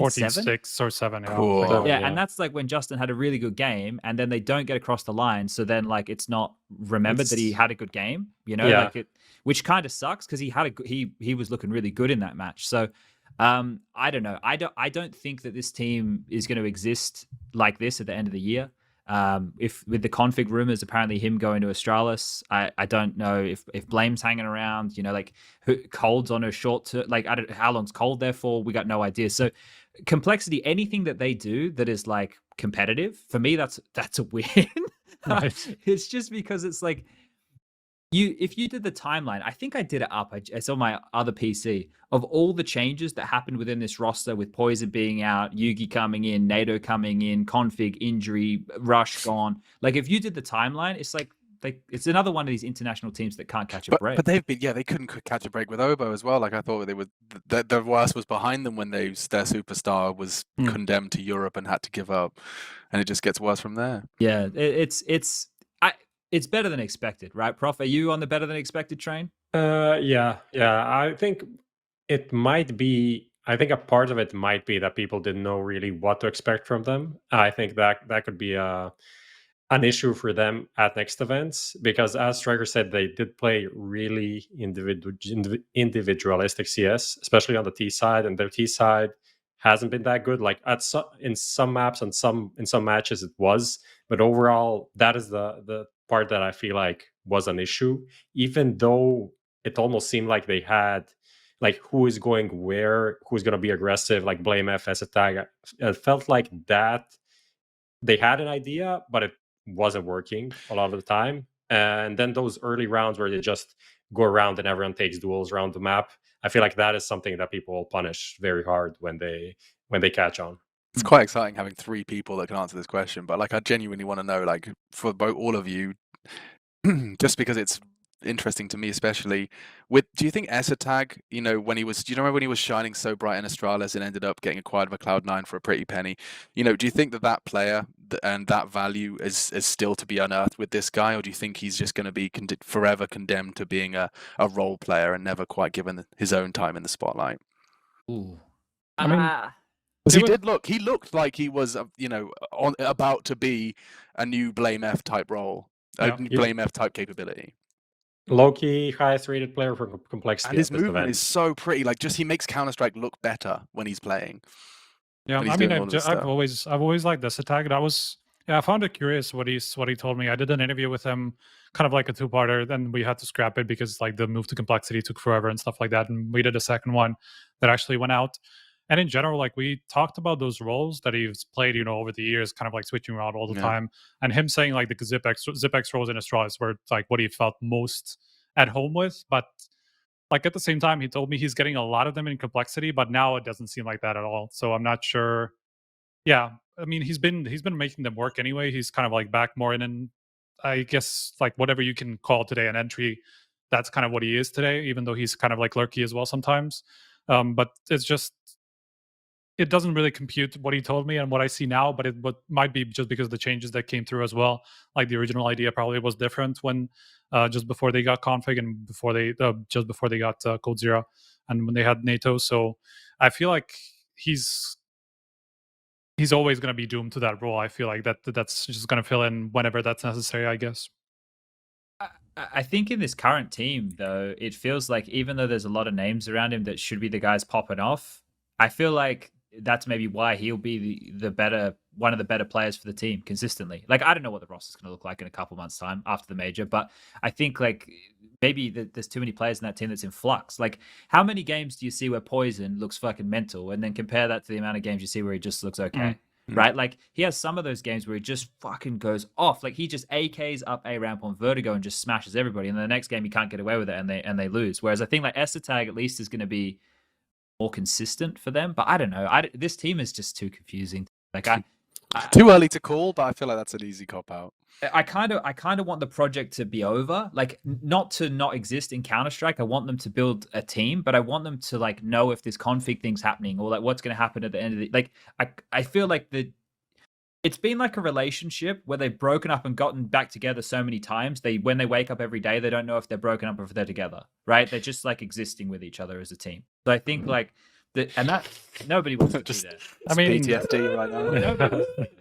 I mean, considering they got a player like Cold, you have to think that that's a plan. Like considering that they probably know that config is leaving at the end of the year, right? Like that has to be like some sort of a trial for Cold as well. So I think like they want to make. He's not a replacement for config. That's what we thought, right? But why would they get him in the first place if they didn't think maybe to replace right? JKS? I mean, okay, didn't think about that angle in particular, but as far as we know, they're losing config. So like, then it doesn't seem like a player that you would get. Like, if config was staying and then you're bringing Cold in now to test him out to then maybe replace JKS with Cold, I could make that. Because it feels like config is going. That was like, why didn't you get a player that was more aggressive to fit the mold of what you needed for the future? We now just remold blameF and change as a tag, and then but I mean that's what they're doing essentially. So I mean it almost feels like it makes sense. Like their trio is blameF, Cold, and Poison, and then you have JKS and Esatag holding the sides, right? Yeah, on the T side. And that's how it worked. Let's say on Dust 2, and then if they want to commit somewhere, then Esatag will probably come and be the first guy running in, especially on long. Otherwise, blameF is going to be the guy taking first contact when they get cat control and stuff like that. And then JKS in a couple of these rounds just went into B solo and killed people, which I feel like is something that he didn't do in the past, but is probably allowed to do more now because they're in super flux, so everyone can do whatever the fuck they want to a degree. And it's probably necessary as well. Yeah. All right. And just so I can look like I'm actually a complete savant, Dupree to complexity. There you go. Called it now. We were talking about it last damn, episode. We were saying something like because you got Esotag there now and Magus Dupree. And I know they like each other and there's vibes. And they can go there and take Zonic with them. And my brain just did the whole thing. Okay. Basically, like nice. There's two options for Dupree, right? If he's not staying with Astralis, that is, which is go to one of his buddies at an IP or the other one of his buddies in the complexity. So like those are two very obvious homes for Dupree if he's not staying in Astralis. Someone's going to take a picture of him entering Swedish lessons and put it on Reddit. It's going to be... Oh no, we actually got info that he actually knows some Swedish. From Freiburg. Last episode, because he had like an ex-girlfriend or girlfriend, I don't know what the situation all coming was. Together. The story goes deeper. Like this, he was flying from Freiburg City to an event and he saw Dupree at the airport and was like, "Why the fuck are you here?" Turned out he had a Swedish girlfriend who lived in the same city. So the plot thickens. It does. The plot definitely thickens. All right, let's jump forward here into just quickly looking at what's going to happen with this showdown list. Lucas, I can bring you this one because we went over the teams who have locked in for the arena already. Lucas, this one right here, if you can bring it up for everybody at home, is the showdown list. Now, the showdown, for everybody who isn't familiar with it, they do a single elimination bracket. Now, they have the partner teams, right, who are your G2, OG, Liquid, Complexity, MIBR, and EG. Those teams right there, they get another crack at it, right? They're straight into the showdown. And then you have all these other names who have to qualify. So Fiend, Dignitas, Pain, Mad Lions, the Movie Star Riders, 9Z, Vici Gaming. Be interesting to see how they're going to get to the showdown. Poggers, and there's still two more teams to be invited. Yes, right? there's Poggers. Yeah, Poggers is Loba's team, for those people who aren't too familiar. Knock playing, and Doc. I think it's going to be and two guys from the Middle East to fill the quota so they can qualify play in the qualifier. Yeah, from the Dune Cup fall. And there are going to be two invited teams. Yeah, that could be legit Gambit and Heroic. Let's say. Yeah, that would make the most sense. I feel bad for all of these teams that went through like qualifier, pre-qualifier into qualifier for showdown. And then they come here and there are 2 slots for the event. And you have like G2, OG, Liquid, Complexity, and like a bunch of other teams. So it's like practically impossible to qualify. And out of these teams, just for everybody playing at home, 2 teams make it through to the showdown, right? 16, to the finals, because we already have 6 already there. But I want to pose this question to anybody here. Do we think, like these bigger names, because this event is after the RMR, so we're going to know after the RMR who's qualified for the major and who isn't going into the showdown. If you're a team who's qualified for the major, right? Is job done then, right? You've secured your stickers, it's all good. Or are you like, I'm not saying you're going to be sandbagging this event, but maybe you're not giving this event like 100%. I was thinking about this with Renegades when they were playing in their DreamHack event just the other day. I was watching and I was like, well, if I knew I had the RMR event coming up and I had likely the only team I have to beat is Order, I'm probably not showing all of my strategies and shit before I get to the RMR, but this is after the RMR, so it's different. I mean, I don't know if Renegades are necessarily comparable to a team like a G2, who probably doesn't want to show everything that they got for the major potentially. So I can see where you're coming from for sure. That's if G2 qualify. The whole save, obviously, but the whole saving strats meme, obviously, but sometimes it gets taken too far. Sometimes it gets taken too far, but at the same time, like this is literally a week before the major. Like you're not gonna get this 100%. Like there's no way. I'll tell you who is going to give 100% though is 9Z. Those boys made a splash last time, and that Try kid actually legit. We cast him for something, Chad, and I was pleasantly surprised. Didn't they beat Vitality? That was a blast, but we casted something else. Yeah, I don't remember what we did with that. We casted something from 9Z. I just remember Try being at the top of the scoreboard with like 40 frags and looking good. And it was the player everyone said, keep your eye on him. And he proceeded to do exactly what everyone prophesized. So one for the future, maybe. Good when we have one of those. All right. Boys, we got anything? We're going to talk more about this in a couple weeks' time, so we'll leave this for Yeah, now. I mean, there's no point talking about this. We have the IEM Fall. All right, let's get straight into IEM Fall conversation here. And I want to start with effect on the effective LAN return first. And that is just for everybody playing at home to know about the coaching situation. So, Lucas, I'm going to link you a little linkaroonie right there. It's from our friends over at Liquipedia. And they have a nice little list here of all of the coaches who were banned from the majors. Now, this is going to be important. Now, we can start the list at Rugger's name, if you ever so kindly could for us, Mr. Lucas. His name is at the bottom of the bug abuse. Yeah, right? just before the back ones. Just before we start getting into the cheaters like Forsaken. Forsaken. What a fucking clown. Wait, it expires in 2024 as if he's going to come back. I hope he comes back. He'll bring Indian Hi, guys. Counter-Strike I've got back a Google with him. Doc suite for all of you. Okay, so just curiously, everybody, Rugger will not be able to coach, right?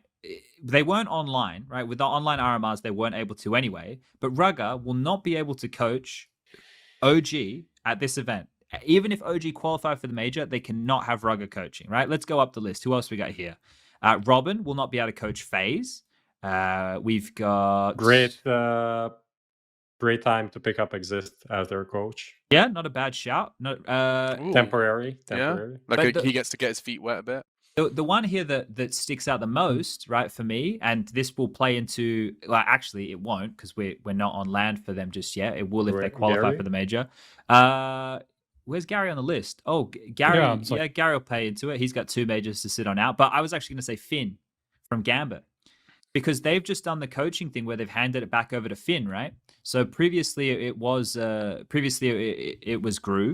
because Finn was serving his ban, but now the ban's over and he's not. So I just assume that Groove's going to have to step up to the. He's permanently back. Groove is in the line. He's in the lineup for RMR, so he's going to be the one coach. So I imagine it's just going to be the same scenario as what it was before, where Finn is basically going to be the analyst type thing, like just working behind the scenes, right? And Groove, the actual coach, who's going to stand behind them and stuff like that. Yes. So there's people in chat who are questioning about the permanent bans. The permanent bans here are from Valve majors. They're not permanent from ESIC, right? So these, I'm correct here, right? Striker and Prof? Yep. Yeah. So these names here, like fucking the guy who changed his name. What was his name before? Zoner, the motherfucker. Like he's permanently banned. Apoca, who is the coach of one of the Brazilian teams, is gone. Yeah, he's gone as well. His was kind of weird because he had a lot of short infringements, and the way Valve looks at it is different from ESIC. And I think on ESIC he didn't get a long ban. I'll even check. But on Valve's side, 5.4 months. Permed. Rough. It is rough. And I mean, it's weird that legendary names such as Lord is on that list until 2023 as well. Yeah, he was one of the guys who was bringing it up. So it's a bit of a shame. 5.4 months on ESIC, so that's fairly low. Yeah, so that's weird. I guess you're right because of the amount of infringements. So yeah.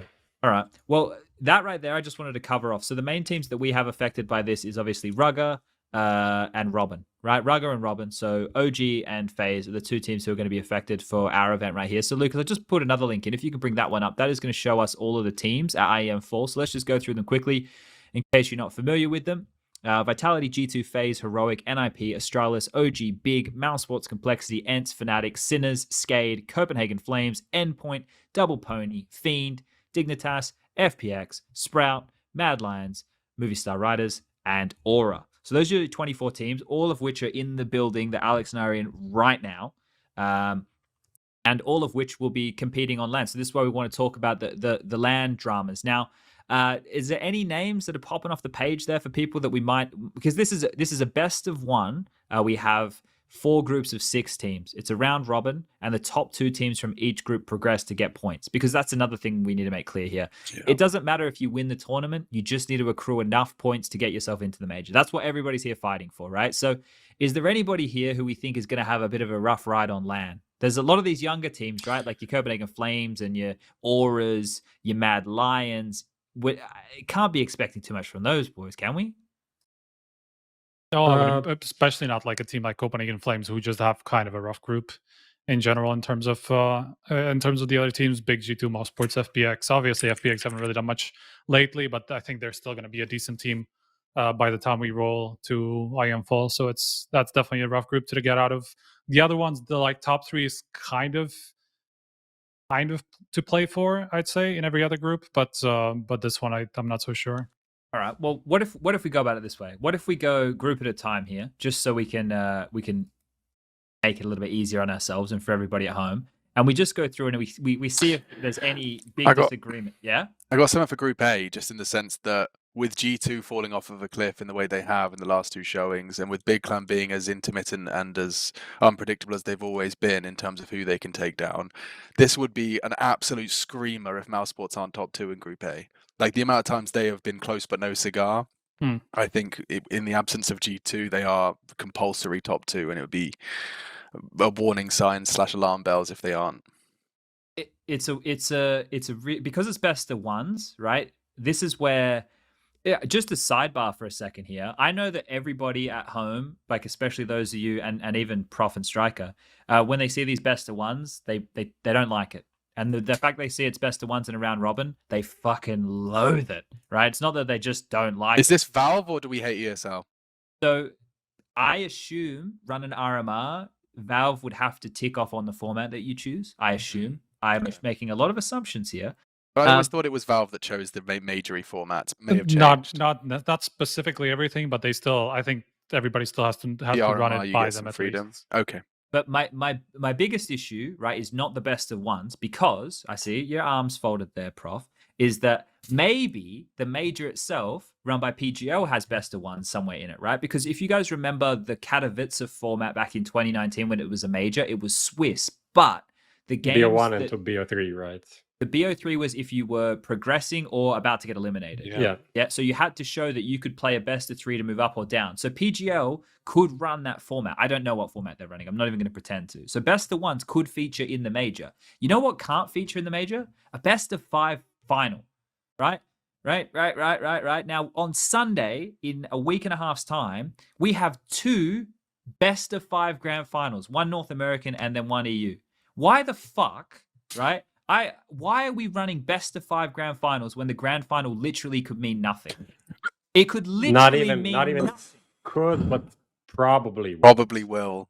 Probably will more not likely mean means nothing. And the prize money is fuck all, because it's a, what are we looking at here? Points. It's just the points. Why are we running a best of 5 final for nothing? I think there's I'm pretty sure there's like 100% guarantee that if you go top 2, you're just qualified. Yeah, but 100%. Striker, you want to throw numbers around more carefully, young man. I just went through like an article that goes over it. That we're gonna release something tomorrow about everybody's chances and stuff like that. Yeah, exactly. But this is not exactly like a specific thing that was mentioned there. But if you look at the points, it's 2,300, and the highest that somebody has now is like 1,600. So you would imagine that it's fucking impossible. It would at least be fucking like close to impossible for you to go top 2. Well, I was trying to, and I used to have, and I'm sure I could dig it up, the link of like everyone's current points. But I mean, the price distribution is weighted in a way that basically, top 2. It's pointless, man. It's like it's 2,400 and 2,500, which I think you need something over 3 to qualify. So it's really, if you've got anything in your bank account, top 2 is a guarantee. Yep. The 100%, however, is where I had an issue. So, I think there's some extremity. Like if Aura I don't know if there's like an it might be situation really where exactly. I'm not 100% certain on that, to be fair. Yeah, you're right. let's go with 99. Yeah. 99 is always Like you would have to be safe. really fucking unlucky not to qualify if you go top 2 at this event at least. But am I the only? And I know as well that Prof and Striker, you're both not the biggest best of 5 fans normally, right? Yeah. But is a best of 5 in this case even more ridiculous? Yeah. Yes. I 100% agree with your point there. Like there's nothing. There's not in 99% of cases there's nothing to play for essentially. So like, what's the point? If it's to get like viewership and all that kind of stuff, maybe while we have all the players on LAN, maybe do something fun to get people to tune into, maybe something in the spirit of the game. But like a best of 5 just for the sake of a best of 5 is so stupid. Like, I don't know. I feel like I should send an email right now or something. Like it's Probably too late now to change anything. Imagine I as mean, well. it's Imagine not. it's like one of the few best of 5 grand finals that actually delivers. Like you get a proper barn burner 5 mapper, and all the time the casters are sitting there going, "It's good for the pride. It's a good indicator of form." You're like desperately clamoring to have anything to hype up the final about. You know what I mean? Oh, that's going to be so sad. But on the flip side of this, and back to where I was starting with this point, to the best of ones, the reason the best of ones can be really cool and fun, right, is because if you're a viewer at home, the excitement curve is like this. Up. In a best of 3, the excitement curve is just like a lot of this, right? In a best of 1, no matter what happens in that game, it's going to be fucking exciting, right? If G2's in there blowing the socks off of their opponent, we'll be hyping the shit out of them blowing the socks off of their opponent because it's a round robin group and like it means something to win that best of 1. In a best of 3, if the series starts and G2 win a 16-3, they're likely to lose the next map 16-8, and then we go to a third map and it's some fucking drivel as And then well it's anyway. best of 1. Yeah. Whereas like, and I know that that's not a great reason to want best of 1s, but I feel that at least you're going to get a nice excitement curve in every match you tune in for. Now, Prof, give me the rebuttal. No, I mean, Not coming. I'm the BO1 fan here, so the excitement curve definitely exists. I really don't like the format though. I think especially the most important part of this tournament is the group stage. The Yes. playoffs are less important than the group stage, because if you don't get to the top 3 at least, even the third place goes into like that kind of decider bracket to get some points. You need to be top 3 in the group to get points. That is the most important part. Finding the top 12 teams is the most important part of the tournament. That decides if you're going to the major or not for 90% of the teams. So having that part being best of 1 plus round robin, I think that's awful. I think it really is not good to determine who the best teams are. And especially because you have groups seeded not based on RMR, but based on ESL's ranking. Yeah. So you get situations like you get in Group A where the top 4 teams are fucking loaded on RMR points, but still one could easily be 4th and not go through to the major. Yeah. That could happen even for Mouse Sports theoretically, even though I think if they finish 4th, I think they have a good chance. But let's say FPX, who is a bit lower, or G2, or whoever finishes 4th there, after 3 kind of decent teams, they can still just finish 0 points from this event and not go to the major. So that's the part where I'm not really happy about the group stage format. It feels like one of the teams who are highly like in the RMR points in Group A should be swapped with one of the teams in Group C. Like, Yeah, something but like that. It all depends on how you think about seeding the groups. Is it better to seed like who's the best right now, or based on RMR points? Both situations are probably, I think these are more fair groups overall. It just kind of sucks that, you know, finishing here 4th or whatever is just going to destroy any chances, because that 4th place could be maybe better overall than a 3rd place in some other group. That's my opinion. The thing is, I'm just trying to sit here and think of other 24 team formats which you can run without giving teams a bye.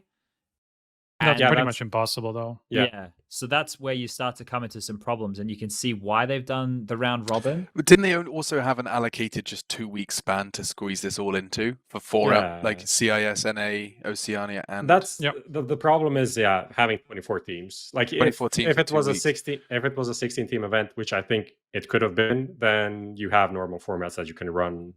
Did Valve want 24 though? I feel like Valve would have been the ones wanting 24. I'm not sure why 24 was the number. But that's how many teams are obviously at the major, right? I see people in chat saying Swiss. Can we make Swiss work with 24 teams? You can, but you end up with that situation where you give some teams an advantage because you can't run, like you can run 12 matches, but it just doesn't work out to an even number, right? So, yeah, well then it's not. It needs to be equal. In Valve's doing, it needs to be equal for everybody. I miss Swiss. Why do we hate Swiss? We don't hate Swiss. No. It's just possible to run in this. Yeah, the problem is like I don't mind. I wouldn't even mind in certain situations if you officially. What? Sorry.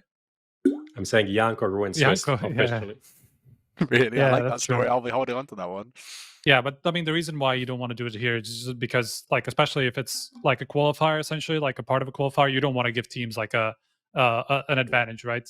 Like I wouldn't actually mind it if like the actual major worked out in a way where you have all the 24 teams in just one stage and give the legends the one buy, like, and then work it out that way, basically. But whatever, I'm it's with it's you, I'm beside with the, you. Yeah, it's but I beside mean, the point. there's nothing, especially because we've got such monkey brain viewers in all of esports, like having just like 3 lives above a team's head, and it's like you can see how many opportunities they have left, and you can have comeback stories as easy as just one balloon above their Mario Kart. Everyone can understand that.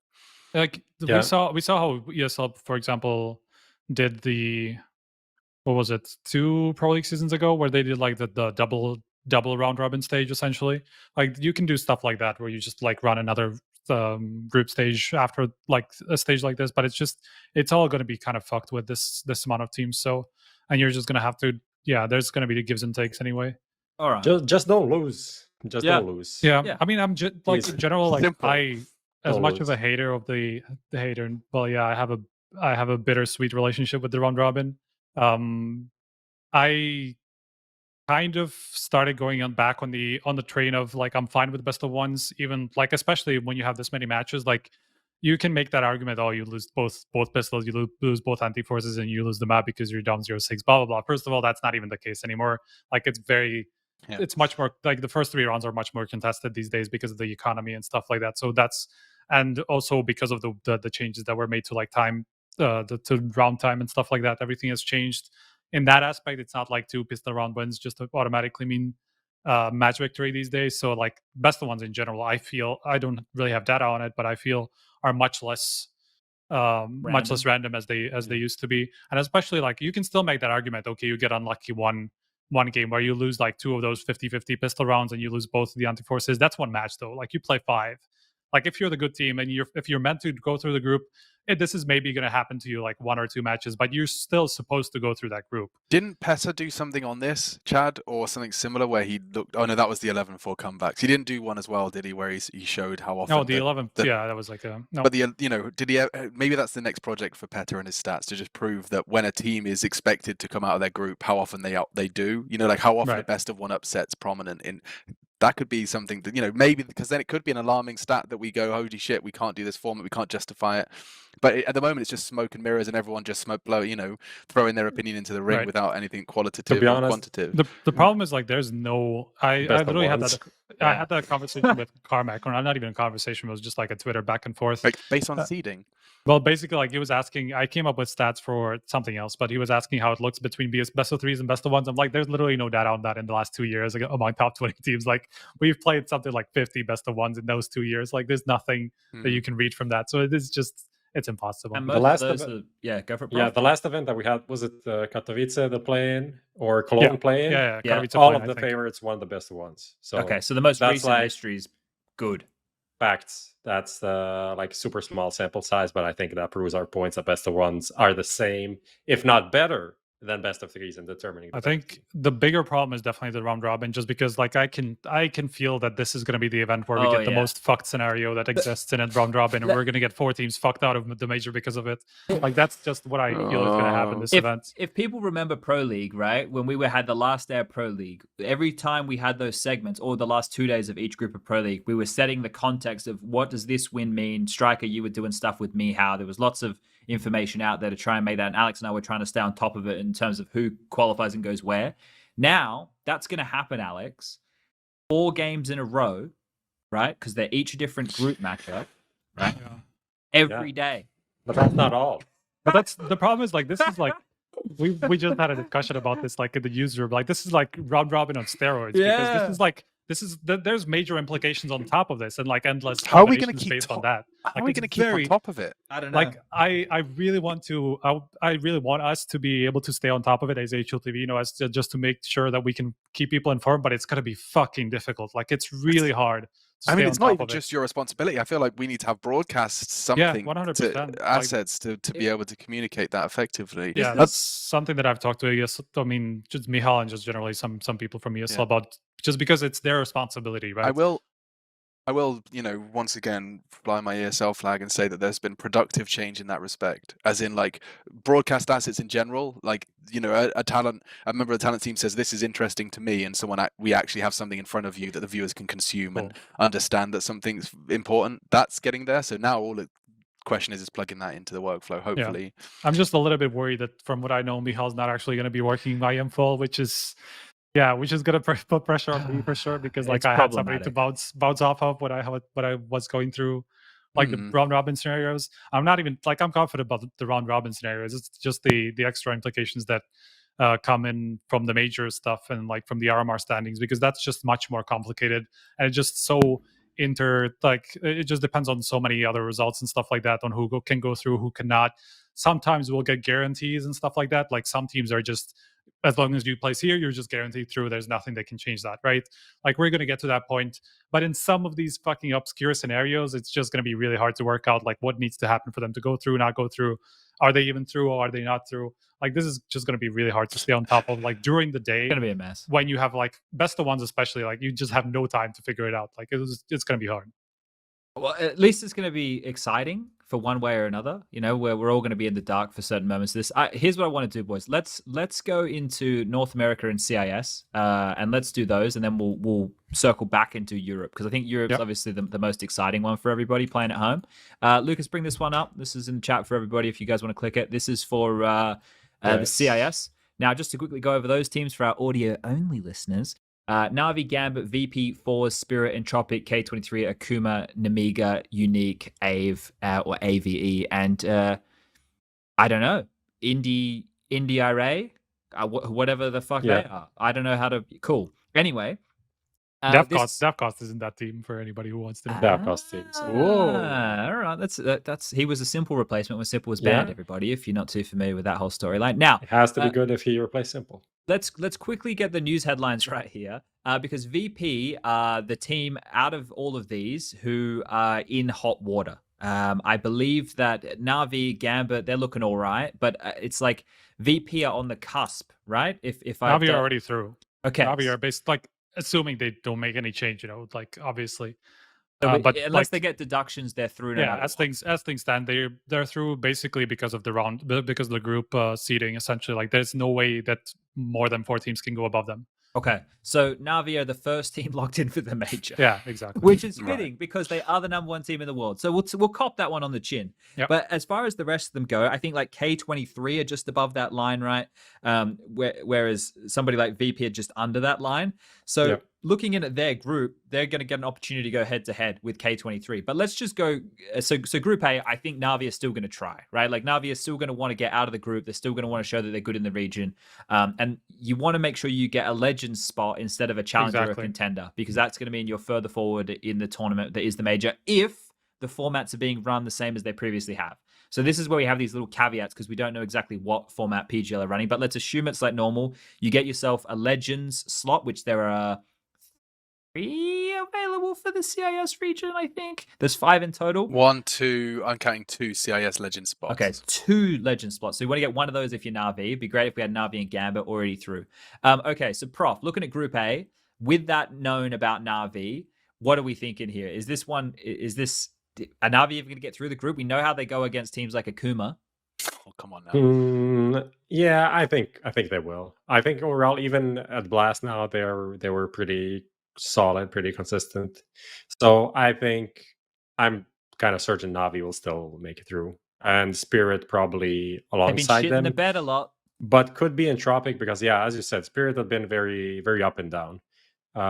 Those two are the teams for me. Namiga can maybe. I'm not sure. I didn't see them actually in a long time. Lollipop, so 21K, mate. Don't forget about them. They probably fell off a bit. It's really a three-horse race in that group. Navi, Spirit, and Entropic. Navi, Spirit, and Entropic, definitely. Unless Akuma show up in that same start. I thought they were all quitting. They've stuck around with the exact same roster. No, there was some report that they're just not a team anymore, but they're just playing. What was the last match they played? The last match they played was... They actually have some good results. They played on the 24th of this month. Yep. Yeah. Okay, so they are still playing. So their report, they lied. All right, well, that's here nor there. Things change, Well, we know it's 3 teams in that group, and the other group we've obviously got your K23, who are a real chance here to. I feel that they could steal a spot away, right? We've got Gambit, K23, VP, and FaZe. Unique and the Indie Array. We're going to go with. Look, we're not going to put too much stock in them, even though it is best of ones. But do we anybody see VP not getting through here? Danji's meant to be out of the team soon. Possible. I'd say possible. I think VP need, with the top 4, they qualify.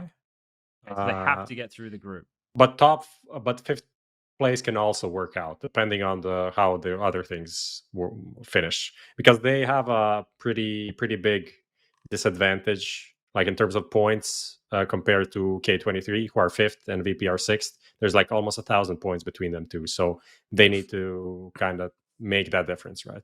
And they play K23 first game. Yeah, so that's like a very important one. So it is. We are doing it backwards, as you guys framed it, in the sense that we're almost going to have the most important and highest implication matchups in our first few days of this RMR. Yeah, possible. Sheesh. Yeah, we'd just like to do things the Benjamin Button style, I suppose. Yeah. Okay, well, I don't think that there's going to be too many upsets in this group either. I think that the CIS, even though we know it's stacked with a lot of talent, we know who the good teams are, and we know who the teams who are on the rise are, right? This one here, obviously, with K23 and FaZe, they're the 2, whereas the other group kind of only has Xtrfy. So if you're a Virtus Pro fan, I'm not sure if there are many of you out there. I know you get upset when we say that they play slow, boring Counter-Strike, but they do. So that one guy in the comments, keep posting them. I'm reading them, dude. Keep posting them. All right, let's move into North America.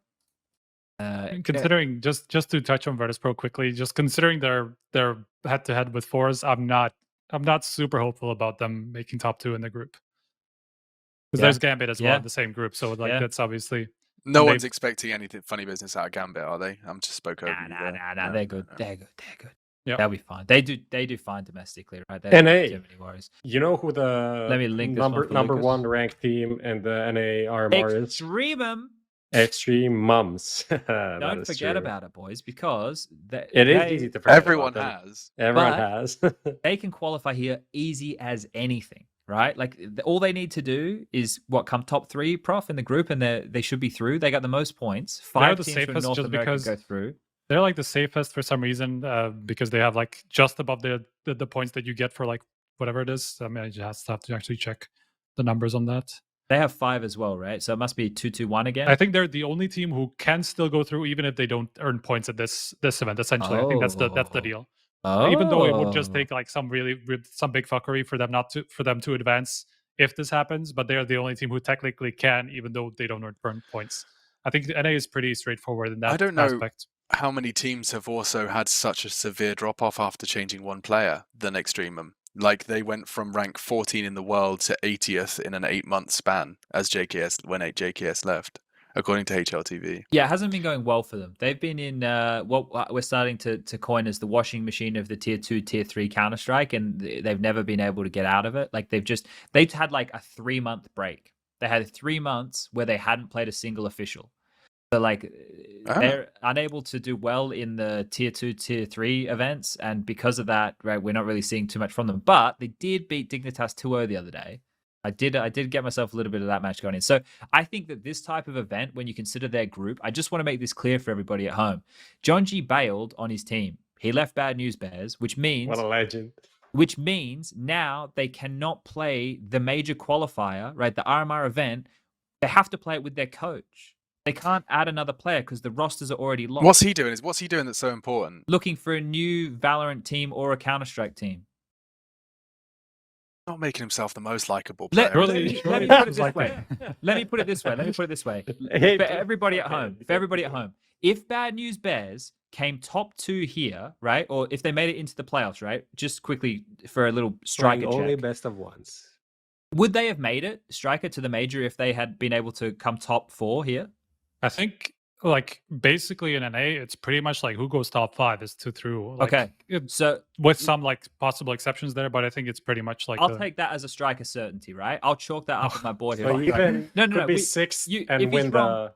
This is all for my dramatization purposes here. So even if he's wrong, don't worry about it. Let's assume for a minute that coming top 4 here is all that Bad News Bears needed to do. They have the most international experience in their group, other than Liquid, and then Xtremum, who live in Europe and compete in Europe, right? So Bad News Bears up against Xtrasalt, Pain, ATK, and Xtremum would have had to have won a handful of best of ones to qualify for the major, where they would have been guaranteed stickers, which I'm telling you, last time round, when it happened just for shits and giggles, because the last year's RMR's not ending in a major, just for having a sticker in the game that they could have outsourced to get some sick artist to do, they would have made at least $1 million USD to split between their team that doesn't have an organization, which means there's no CEO taking a cut off of their sticker money. And most likely as well, they would have got signature stickers.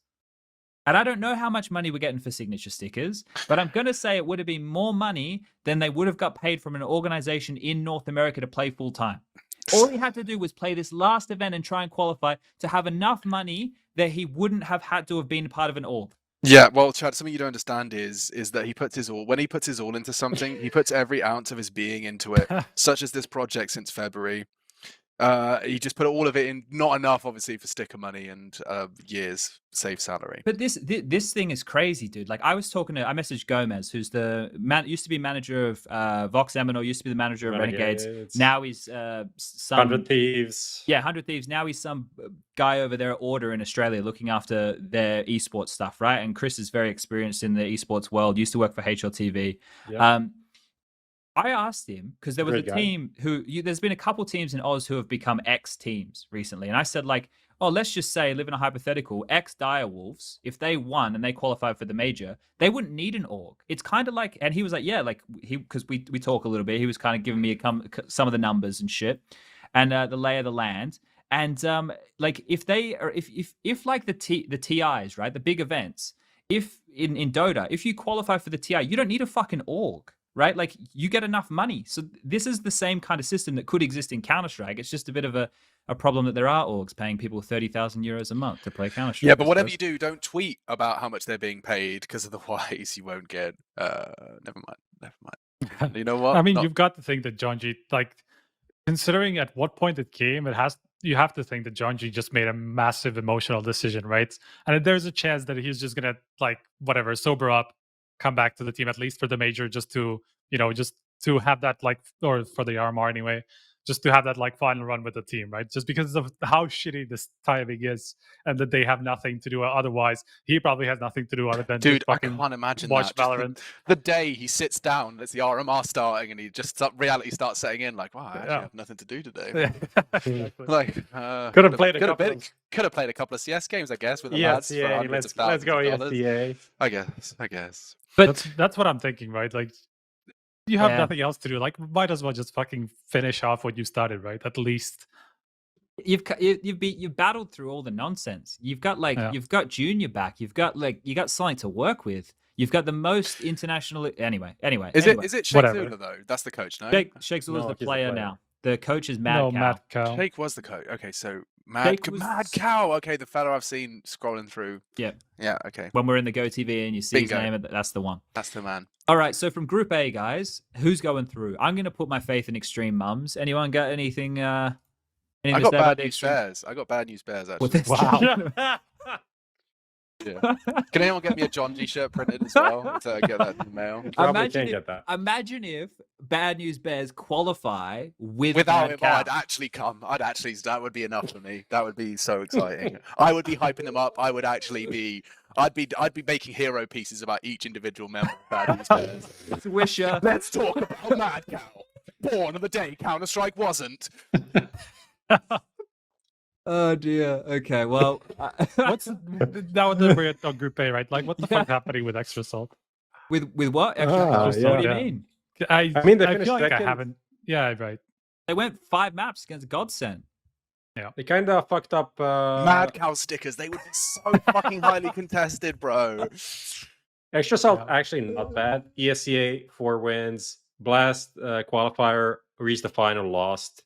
Then the DreamHack Open, they reached the final, lost. But they're already qualified for EPL conference. So it's not that bad. I think it's just like, you're not seeing them winning, which kind of looks bad. But I think they're still okay. They could be in contention for the second spot. I think it's like Liquid, Xtrasalt, Pain for me. Honestly, not. You don't think the Extreme Mums? No. No. Watch the Nope. Extreme Mums fucking Nope. own her. They're No. gonna kill her. All right. Yeah. What about Group B? That was about Furia- that was about 15 no's from Prof right there. This group here, just for our Brazilian fans, I know we have a very loyal Brazilian fan base watching at home. Furia, Godsent, Team 1, and Oplano, which are 0-0 Nation now. We have 4 Brazilian teams in one group, and I saw a lot of people getting their panties in a bunch over this.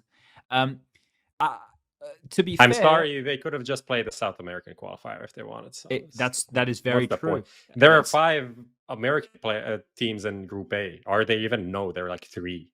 Liquid, Extra Salt, and ATKs Bad from New South America, Yeah. South Africa. Yeah. So, I mean, if there were more North American teams that were good, they'd all be in the same group. So, what's the logic? Doesn't make any sense. Yeah. You want to talk about not making sense? What is this? And do I say it 0-0 Nation? Yeah. Yeah. Yeah. That's Oplano, man.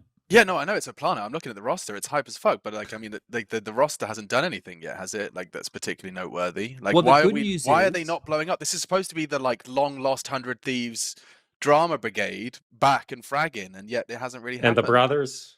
Yeah, brothers are together. United, VSM, Unbanned, fucking Kogu, the highest rated 1.6 player according to HLTV. Well, they're still doing the 6-man experiment. So TRK plays a game every now and again, but that's obviously not going to be the case for the major, right? So I don't know. This is probably their best environment, though, to do really well. It's I just- honestly believe 100% in the 0-0 Nation. Okay. Yeah.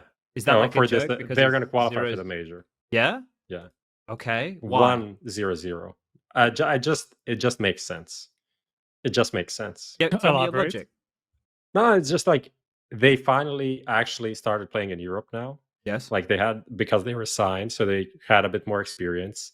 And now KNG went home to Brazil for a bit because apparently his wife is giving birth. So he's going to chill out there, and that's going to finish. That's going to happen. All great. He's going to become a father. And then he's going to come into NA, and just like he needs to provide for the family now. Oh, we're Now, it's writing just a not- movie script. It's just not tuned just in. him now. It's I just was not believing him. this. Okay, I'm with Oh, you. It's like you all have of me. these other people that rely on him, and he Okay. knows that he has to get to the major. He needs to get to the major. He needs to get another batch of stickers, even if he doesn't play again. Doesn't really give a fuck. And he'll just go and he'll destroy all of these teams. And to be honest, Group B, literally anyone could beat anyone. Literally, including Furia, Evil Genius, Godsent, Team 1, 0-0 Nation, Triumph. Okay, Triumph can't beat anyone, but everyone else can. Everyone can beat everyone. So I don't see any reason why 0-0 Nation. And also, they'll be playing with just 5 people, so they're going to be 20% better automatically. And won't it be Furia's debut with Drop as well? I know they played some stuff in Europe, like smaller tournaments, Oh, did they? and didn't I do missed too those. well. Okay. You're right. They didn't Yeah, do too They well. lost to Sinners. Oh dear. And Did he that's shit the? Oh, he didn't shit the bed though. He didn't do particularly well. Just nothing. Yeah, but he didn't crazy. shit the bed. Like But then on the other end of the spectrum, Honda did the opposite of shit the bed, and then look at what happened to him. Maybe Well, it's better.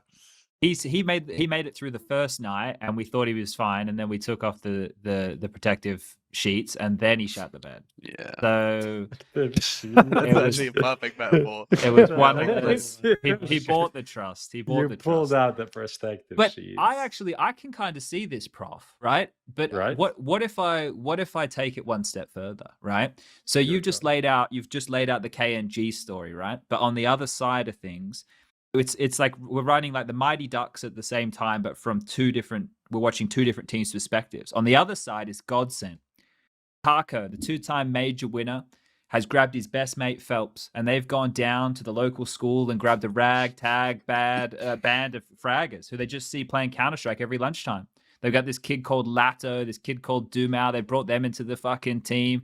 Barton's there with a 4 in his name, and they're just grinding. They're just grinding, right? They've got Dead, who's banned from the majors. He's picked them and swooped them under the wing. He has nurtured talent before, and he's back with some young and hungry fraggers. And then they meet in this best of one that's so fiery. It's online. No, Wouldn't it no. be great if it was on LAN? Could have been. But even the head-to-head alone of like, the old and the new, both looking for redemption. Like, I'll sign me up for that. I think I'll take that. Godsent can make it. I actually I watched some of the games that they were playing the other night against Extra Soul, and I think like Phelps, if he can be consistent, Phelps, like he only needs one other player on that team to step up for them to be competitive. Like, Yeah. so I don't know. I think Oplano's a good call. I think, like, at this point, what the fuck with EG? Do we know what their roster is, Striker? Have they signed it up? They signed up with their normal roster. So Breeze and Stan are playing. Yep. So they're going to have their first games back after both taken Yep. a long weekend back for the RMRs against Brazilian teams. Who Watch are them bang, though. frothing. For some reason, I foresee them banging. Oh, it's such a. It would be so cesspool of a unfair, fucking but I group. feel like I can get behind that. Yeah. But like regarding the Brazilians, I'm fucking sold, man. The only question I have is where does FNS come into this? What, in his grand scheme, you mean? Yeah. Well, he just got steel bench from 100 Thieves, so I don't know what FNS's next move is. He's What? doing it all. He's pulling all the strings right Did now. Steel really get benched, or are you trolling? No, he got bench from 100 Thieves. I don't know what's going on over there. We didn't cover that in our daily Valorant. No, sorry, no, I know, but that's just weird for me. I was just watching him play live, and I thought his dreams were all real. In my like head narrative, like the Steel chapter is complete. You know, he has a happy ending. There's rainbows and unicorns. If Prof prefers, we can have dragons. I don't know if you want to get the unicorns back involved. Yeah, they weren't a hit the first time around, were they? The unicorns. No. All right, so I don't know. America looks fucked. That's all I'm gonna say, and not the country. The country, I'm sure you guys are fine. I'm talking about this RMR. It looks fucked. There's more Brazilian teams than there is North American teams. I think the only good teams at the entire event are Liquid and Furia, and North America gets 5 slots. Here's what I'm going to say about the North American RMR. Next RMR, y'all won't be getting 5 slots. That's all I'm saying. All right, let's go into Europe because that's where the action's going to be. And for those people who don't understand, just quickly, the reason that they won't have 5 slots is because the North American teams won't do as well at this major across the board. Explain the flame. Explain it. Yeah, I just need to make sure they get it, guys. I just need to make sure you get it. It's there's a reason. Okay, Europe, we're heading back there, and I just want to grab some points of interest here. So, Prof, I want to start with you. Group A, B, C, or D. Points of interest. You can pick one. I want to hear about it, and we'll expand. I say maybe.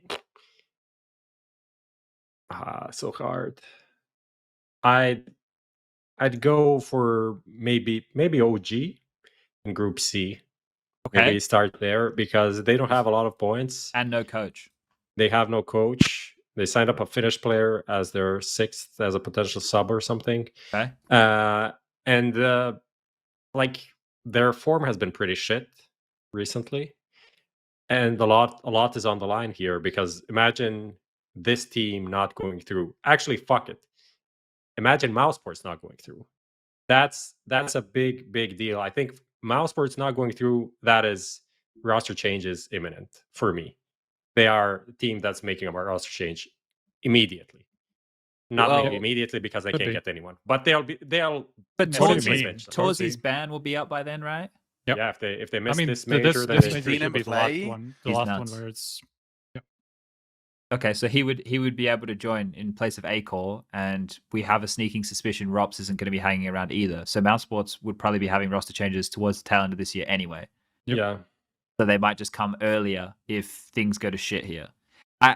Is there a dark horse in any of the groups that anybody thinks can make top 2? Like, is there a single group where, like, I honestly think, going back to your OG point, they could easily lose a best of 1 to, like, Freiburg and his boys on form, right? Yeah. Like, you know what I mean? can take some names down as well. I saw Rouse in the cafeteria today. He a big boy. He'll fuck him up. Yeah. Question. Yes. Well, just how can our fans and naive play-by-play commentators quickly find update as to what points teams are coming into this tournament with? Like obviously HLTV has provided a resource for that, right? I can easily access that and it'll be... Unfortunately, no. Unfortunately, we don't have a list. Like, the problem with that is also because of how, like, basically Wikipedia, the way that they do it, they basically, like, take the points that they have based on their current rosters, right? And not necessarily the one that will get submitted to the next RMR. So it's kind of, like, difficult to keep track of. Like, that's why there's no resource. Yeah. Especially because Valve doesn't really put out updates and say, "Oh, this RMR cycle is over. Look at the points. This is what are the points are now, or new RMR starting. These are the points right now with the signed up rosters." They're not doing any of that. In any case, there is going to be an article coming out tomorrow about all these scenarios and stuff like that. There's going to be the standings and all that stuff. So there's also a list on Wikipedia that basically was made by the same person who or like at least in part who was gonna do this article about like all the scenarios that's gonna be possible and stuff like His that. name is So, Colin. Like, Colin Carbon Dogma. It's kind of Okay. cool. I was Yeah. just thinking because I know Fnatic made so many roster changes. I assume they took a heavy hit in the points, like a heavy hit. Fnatic need a top 8 according to this article. Okay. So they need to be top 2 in the groups. Okay. Let me just verify this. 1 second. So they're up against. Yeah, they're NIP, below. They're below FaZe, the Yes. NIP, To FaZe. guarantee, maybe they can finish like 9th if certain things work out, but they're aiming for a top 8. And I think actually out of the groups that we have here, I think Group D is the most open one. Really? We know FaZe is good on LAN, but also they've been like up and down. I think FaZe and NIP should probably go through, but I'm not sure about Fnatic at this point. And like Skate, Fiend, Double Pony, Both? I think Both What? Bulgarian teams. yeah. Oh, 2 Bulgarian teams in one group. What the fuck is this? Yeah. Like, Mhm. how did this True. happen? How did this happen? Is this happens because we are from Bulgaria? Just jokes All the aside, men. I think these three teams are pretty dangerous, and they Yeah. could mess some teams up. I only For know sure. ships from Skade. Like I know I see them in the results page, but like what is there to say about them? They're young. I don't know. They're under 21. hot. We learned that Okay. last week. Youngest their team average probably age at is the under event. 21. Yeah. Bang on, 20.9 as well. You guys are pushing it. Zoomers. So yeah, they're the young guns, whereas Fiend on the other hand have like the older boys, right? They got Bubble, Victor, and Dreamer. Holy shit, they definitely do have the old boys. That's like I the old thought boy. you were It's gonna like say- another. That's the Another story, by WASD the way. boys, right? That's the hype story of these boys just chugging along in CS on breadcrumbs and then just pocketing like 200k each. It's like the big comeback of Dreamer, by the way. Like after he was banned from Oh, the that's majors and like right. Yes. the new rules essentially like allowing him to play. That's his big comeback. Oh shit! Hype. Damn. So him and VSM are both getting their Yeah. like major circuit debuts. Redemption begins. That's really cool. That's Man, really cool. I should be writing this down. This is like that's an essentially article. work. That's an actually article. Let's write that down. That's some Hang on, major hold on, article This is all ideas. good information. I need to On, write. on the band legends. And right Like, now, I- Double I- Pony okay. just got 2-0'd by Skate. So there you go. That's a nice little Precursor. look into the group. Yeah. What do Yeah. you think, Sponge? What is the storyline for you out of all of this shit?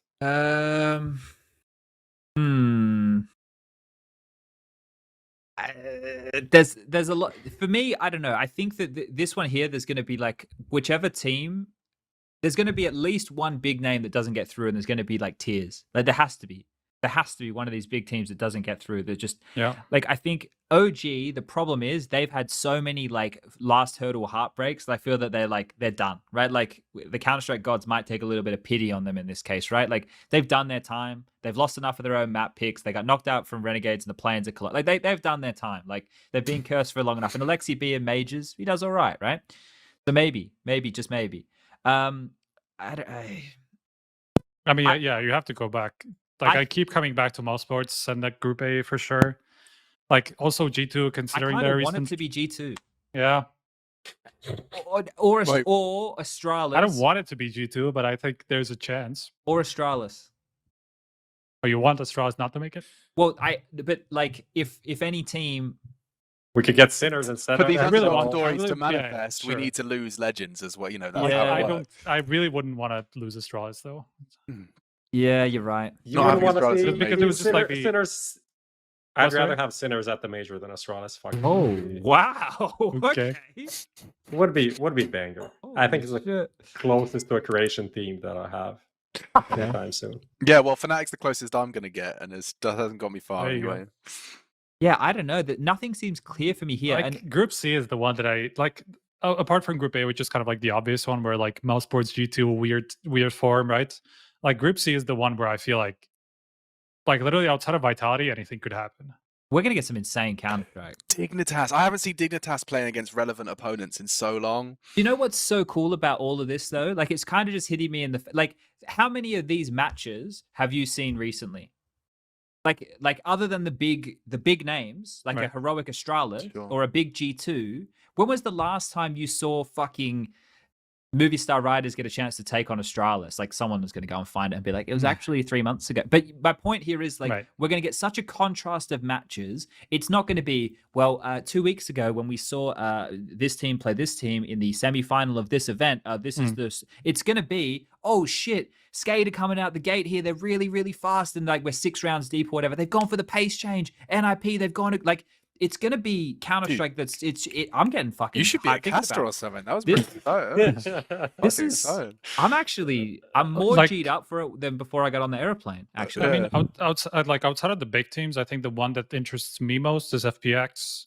Yeah, just because of their return, because they haven't really played at this level for a while. Like we had Devilwalk back, who kind of talked about how they usually do better against like the top teams because it just lets. Like it's more of what they know, right? Yeah. So that's kind of like what I'm looking to, and they've kind of historically shown that they do pretty well into the big teams, even when their form in general isn't that great. So I think there's definitely a chance for them to go through like over like big G2 Mousesports, one of them basically, or like 2 of them. Like there's some chance there. Like that's the biggest like underdog. I guess you can call them an underdog because they're just not the top, not the big dog, right? So, but they're the favorite dark horse. Yeah. That's where I would put them. I mean, I would almost maybe not even dark horse. Yeah, I don't know. Have a bunch of points as well. They did well. But I mean, like looking at the ranking, looking at their recent results, like they're really not. You know, we should not. And this is something that Devilwalk was talking about as well. Like they have to learn that they shouldn't be thought of as like a big team, right? Because of their recent results, because they're just not in that position anymore. So that's how I'm looking at them as well at the moment. Yeah, I have a soft spot for FPX. I'll put that out there, just because I think Martin Stiko is a lovely human being, but that's obviously not particularly tangible analysis, and I don't know how capable they are. I remember for a while I thought Maiden was like another Flames in the making. Yeah, he hasn't had that Flames level ascendance yet, but. He had that one ancient game. What do you mean? What do you mean? Like closest to Croatia? This is literally the closest team to Croatia you could have. Like you have Andy and you have Maiden. That is true. Oh yeah. But you know, Serbians, we don't really. There's something about that Croatian ball. There's a bit of history there, so like I'll take Maiden. All right, boys, because I think that this is going to be like too insane to try and like go through every group. There's just so many, and it's best we've already outlined it, and I think by where we've left it, it's actually quite a nice place. But is there any names here that anybody wants to dig in and say, yeah, I don't think they're going to qualify, or I think they are going to qualify? Is there because I think for FPX, most of us would feel safe, you know, if that was a conversation. But the rest of them, is there anybody that sticks out here to you that could do it? Like, there's a lot of teams that could do it. Let's go more than could. That you think will more have a very, very good chance of qualifying here to the top 8. Because I could sit here in Amanad all day. Honestly, from the underdogs, I think Sinners has the best chance, honestly, to make it through. And that is not taking into account like a team like Fnatic or FunPlus Phoenix or Mousesports. So these are teams that are established. From the non-established teams, I think Sinners has the best chance. Also in Group B, where you have Complexity that's super new, that had like 2 days or like 1 day of practice on the new patch. Have Astralis, okay, Heroic, okay, but maybe they can just get the 3rd spot and go through that bracket and finish 9th and qualify somehow. That's for me the ends maybe in Group C. Those are the 2 teams for me. Okay. All right. I reckon we leave it there. Do we want to do this fantasy team still? Oh, fuck. I wouldn't. You want to leave it? I don't know. It's just shitloads of players. It's going to be hard to get through. Yeah, you're right. Okay. All right. Well, fuck it. Lucas, are you here? All right, let's go into playtime.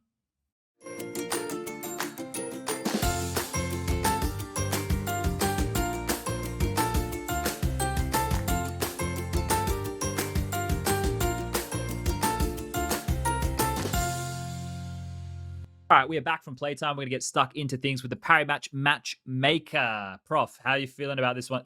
I don't think anybody heard that from our viewers. We're gonna get it set up in a second here. Alex, Lucas is going to send you a link, right? Okay. Your link is going to be separate from our link, and we're gonna keep filling. This is the bit that's my favorite part, is where we just have to fill the airtime. But basically, the game that we're going to run right here is there's going to be 2 sets of One's going to be names, and the other's going to be descriptive terms. So what's going to happen is you have to pair them up. So I've seen you doing this. I've watched this. I've watched the show So before. I assume what he's going to have done is he's going to have gone with casters, and he's going to get you to put these casters to descriptive terms. Easy. So you just need to talk us through your logic when it's ready. All right. Are we ready, Lucas? Oh, it's not working. Okay, guys, don't worry.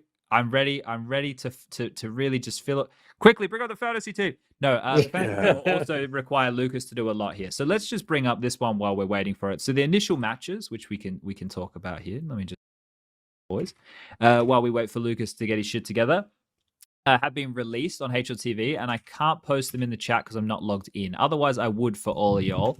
But the initial matches, which are going to be kicking off on the 29th, you can see here the Counter-Strike is going to go all day, right? We're going to have Oceania kicking off with Renegades versus Vertex, Order versus Looking for Org, which is ex-Direwolves. They'll be at the same time. You have to scroll down a little bit further to see the CIS games. They're going to be running all the way up until 5 p.m.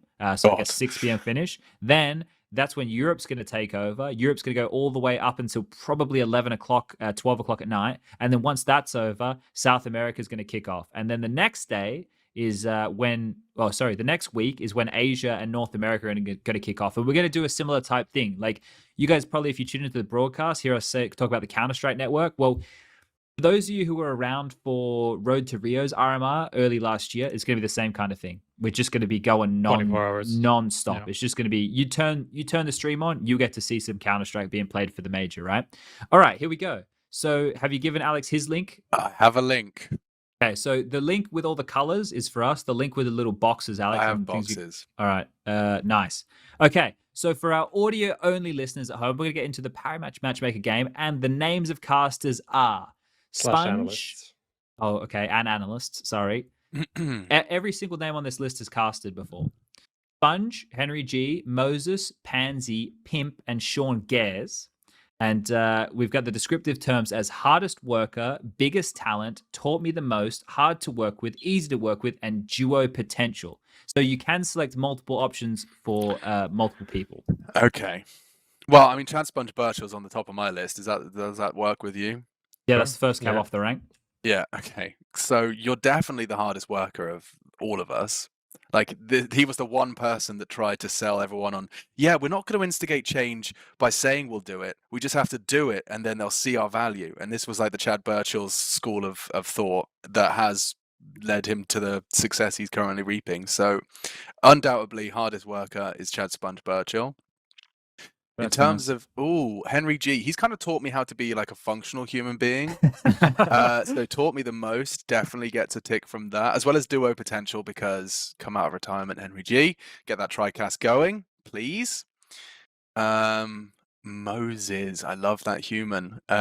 He's probably the biggest talent, you know. Who else is on this list before I Pansy, Pimp, and Sean Gares. Okay, yeah, probably. Yeah, I think he is the most underrated of a lot of the talent team in terms of like, you just, as soon as he's on desk, you're like, oh, it's an actual broadcast. It's like, oh, okay, we've got a product here. Oh, it's something that I should listen to and pay attention to. And then some people just can't pull you in the same way Jason does. I think he's brilliant. And I think a lot of people just, because he doesn't stand out, he's not divisive or volatile. He's just giving his opinion in a professional way.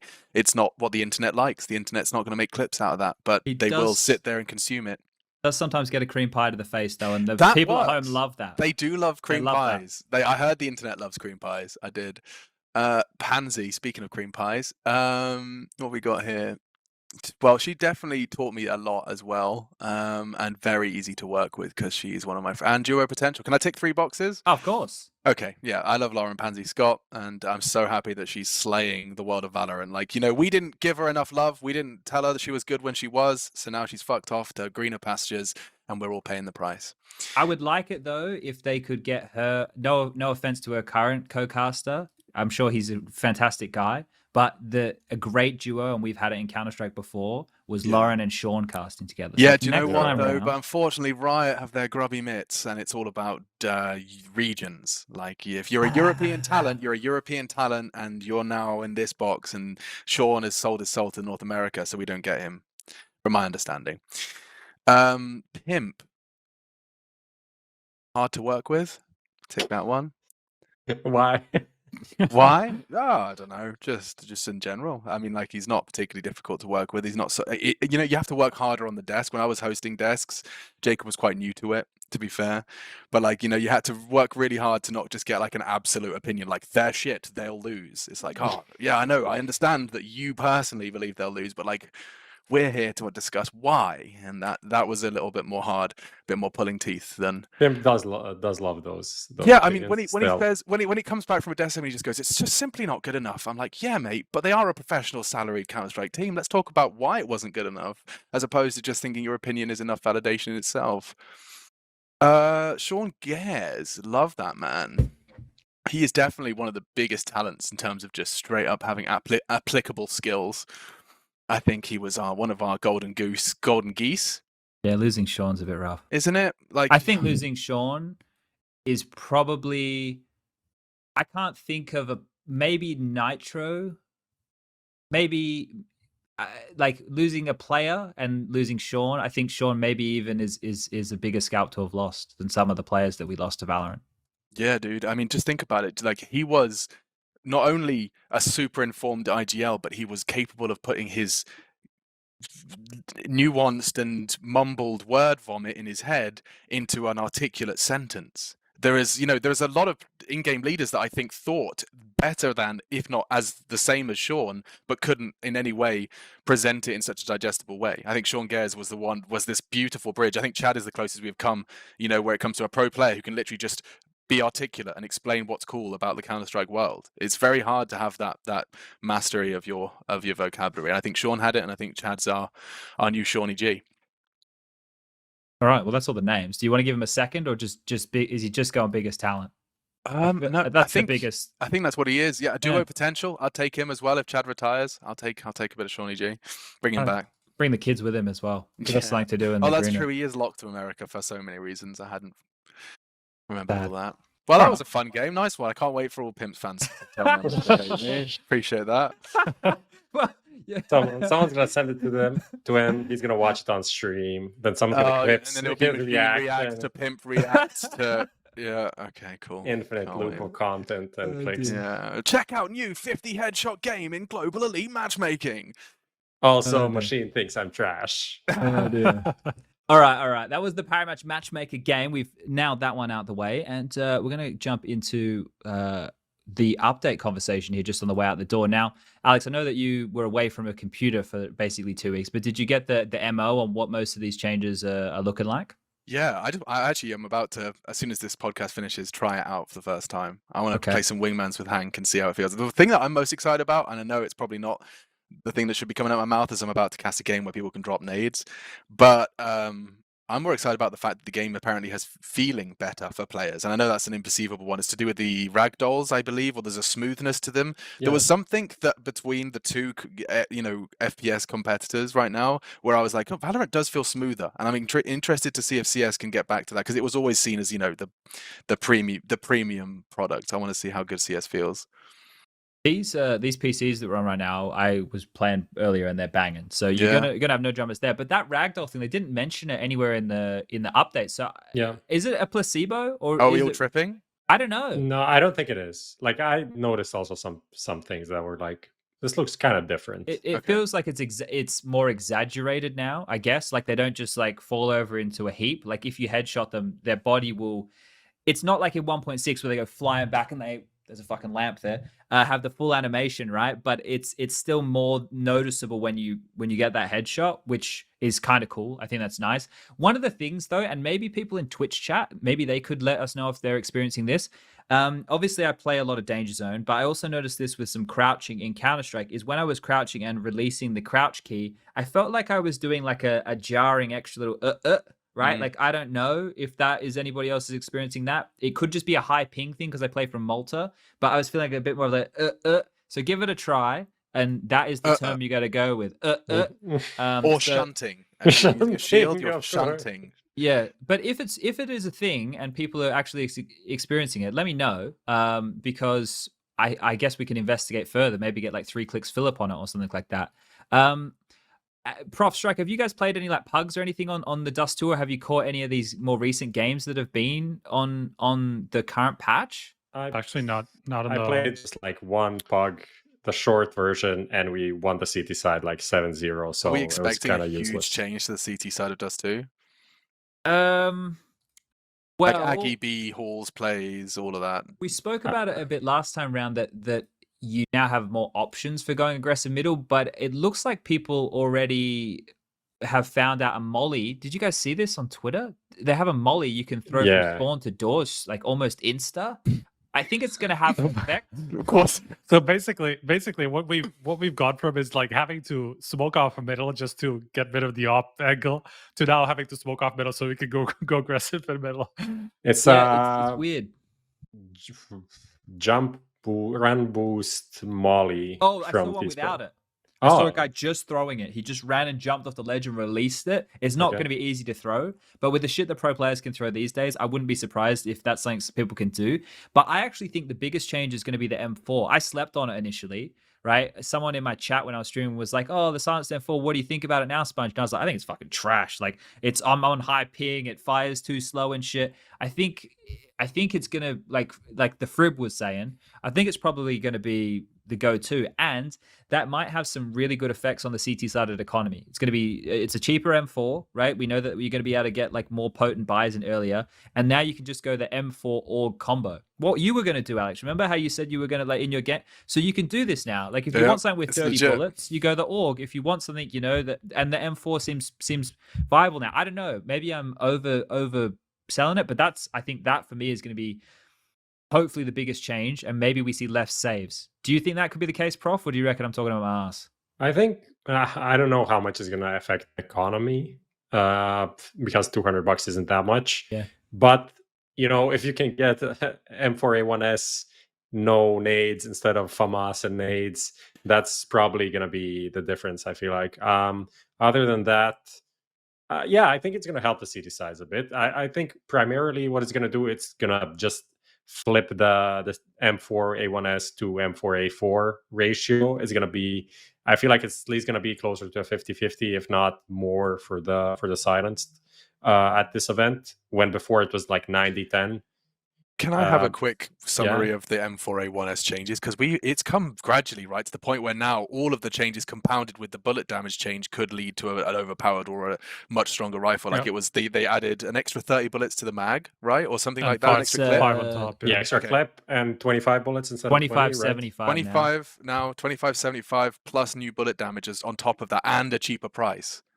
So now they've really slowly drip fed us a better gun. It still shoots at the same speed as the AK, I think. Didn't somebody work out that it's higher DPS than the M4A4 now though? I believe so. Yeah. And so like 5 bullets, 4 body shots. Yeah. So basically, like the only downside to it is now the 5 bullets.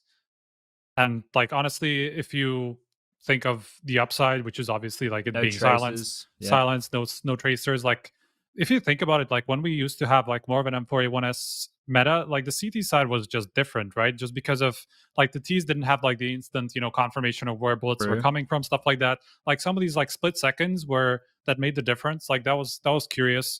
And it's so long ago that I almost forgot about it until I started kind of like thinking about when was the last time we actually had the M4A1S kind of like a prominent weapon. I love it. So I'm curious about what this will do in general, because I think that could be overlooked, like because like all of a sudden you could have like every CT going silenced, and like T's not being able to tell instantly like the refract scenarios and stuff like that where a CT is shooting from, and just in general like shooting through smokes and stuff like that is just going to be more viable for why like that's such a big meta now. So that's something that I'm curious about in terms of this change. Yeah, that's interesting. Last time when the silenced M4 was OP, they adjusted it, and then I flew to a major. Had to play a major on a patch I had never competed on before. Sitting there in the airport on the airport Wi-Fi trying to get into bots. That was try fun. it out. That was fun. All right. In terms of these nade things, I think like expectations of that it's been tempered a lot more. Like I think people are now starting to realize that it's not going to be as OP as they think it is. But why?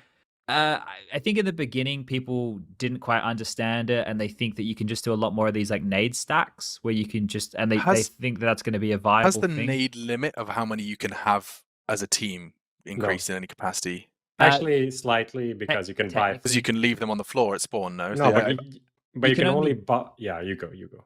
You go, Prof. You go. You go. Striker, Prof. you go. I'm sorry, I was just I saw something on Twitter, so I have no idea what I got it. we I were got it. talking I got it. about. All right. So you can buy 1 HE, 2 flashes, 1 smoke, and a Molotov every round, Okay, and then so you there is leave that. 1 of the 5. I even had an example with a teammate where we played a pug. We're on the CT side. He carried a team Molotov across into the next round. I asked him to drop me the team Molotov, assuming he could buy a CT incendiary, and he couldn't. Oh my lord. So you can't have okay. extras. Okay, so Just we're have not the going to have. There's no 6 Molotov strats. There's no No. 6 smokes. The maths is still holds up in that respect. It's just a question of how many people are throwing them that can become the deception. Oh, there's a good thing from chat coming in here, guys, and we slept on it again. Is the dual Berettas now being worth $300? And apparently, fun fact for you, they do more damage to the leg than they do the chest.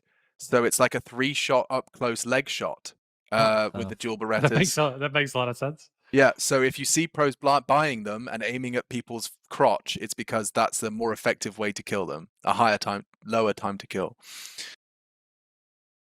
Aim for the thigh, boys. Aim for the thigh. Not sold on the Beretta still, but at least they're cheaper now, so Yeah. whatever, you can figure out some new stuff with it. Also, I guess one thing about the dropping nades, maybe that can help on pistols for the T side, that people can do maybe more interesting strats, because some guy can buy stuff and leave it to another guy who's going to do like, I don't know, molly smoke, 2 flashes, whatever. I don't know. Maybe there's something that someone's gonna figure out about that to make pistols a bit more interesting. I'm excited to see. Like I could imagine somebody dropping 2 sets of Julies on the CT side now and having 2 armored Julies, right? I guess you could have done that before when they were 400 anyway, right? So maybe inconsequential. People are starting. Which team was doing that? Like the double dualies, Ants? No, Everyone's been doing it, mate. We It's see a lot insane. of it. It's just not a lot of it pays off. That's the problem. Like you see them bought and then nothing happens. But regardless, I look. Do we have more to talk about with the update, boys, or should we see if there's any viewer questions? Are there any viewer questions for Alex? No, I think we kind of did most of them. Oh, actually, there was one interesting question. Go on. You can go. You can go. People keep asking why my nails are painted. It's because I like them. It's not because I'm gay. I mean, I can There have we sex go. with whoever I want, but I'm not specifically homosexual because my nails are painted black. Just so But you're everyone's on ruining the the same page. facade. Everybody no, thinks but just- that you and Henry are in a gay relationship. And they can believe that, and if they want to write fanfics and comics, they do that. But like, yo, just be cool, man. If you want to, if you're just doing it and typing a comment like Kappa Pride, weird champ in the chat, maybe it's because you want to do it. Maybe you think it looks cool. Maybe Try it you're out. just too insecure to do it yourself, and you're projecting that onto me. Do your thing, man. I'll do mine. Just try it out, man. What do we got here? There was a couple of questions. Yes? Do you think for a best of 3, 2 short-length maps and a final MR15 map would be viable for pro play? This would solve some of the match length problems, and vetoes will be more important. So MR9, MR15. Thoughts? Key thoughts. Stepping out of this conversation. The new game mode, Alex, is actually fun. I was going to ask. It looks like the speedy ones. You mean the 9? Yeah, it's fun. Yeah, But that sounds good. we shouldn't have it on our doorstep, right? I think like it's fun for a lot of people just to play Counter-Strike casually. I don't think it's competitive. I don't know. Counter-Strike's a long form game for me. If you play Counter-Strike and you want to play it competitively, you know you're signing up for a 45-minute match to an hour. I don't know. That's Mom, just I me. can't pause it. I told you 100 times I can't pause an online game. But now you don't have to. Now you just play a quick one. So No, you just play a quickie minutes. in between your homework. Yeah. There was a question here. I was reading it. Where did it go? I mean, I throw that kind of stuff into the same pile as like people who are familiar with League of Legends for like ARAM on League of Legends, Yeah. where you just play like literally Yeah. like a quick game. You know, I think kind of like a fun mode, not necessarily like a different game, not a different game exactly like what I was just talking about with League of Legends, but kind of like the same fun aspect to it. I would say Oh, it's like more of a casual experience. I think. I have a good one while we're on the league topic. This is from Nick Cathrall. He said, "Did you learn anything from your adventures with the LEC that you'd like to implement when casting or hosting CS:GO?" I wasn't listening at all. Oh my god. LEC. How did the LEC affect your thinking about CS? Oh, actually, that's a really good question. Holy shit, well done. Yeah, no, because I went to like the LEC workflow. I got plugged into their system and just seeing, you prep your show on Wednesday because they get the luxury of doing a Friday, Saturday show. So they have the whole talent team in on a Wednesday with this whole brain trust of producers, directors, talent, analysts, and players, ex-players that the guests who they're having in, and everyone is involved in the conversation of like what's going to be important for this game, and then everyone is delegated. And I just saw there was a whole other level to the production that just was out of our reach with the way ESL currently operates, which I'll give you a sneak peek behind the scenes is just lots of people not talking to each other, which is what happens as businesses scale, which I'm sure everyone's familiar with. But it's something that I've identified with the way Riot worked, is that they definitely they had a very tight ship in terms of building a new enigmatic show every time.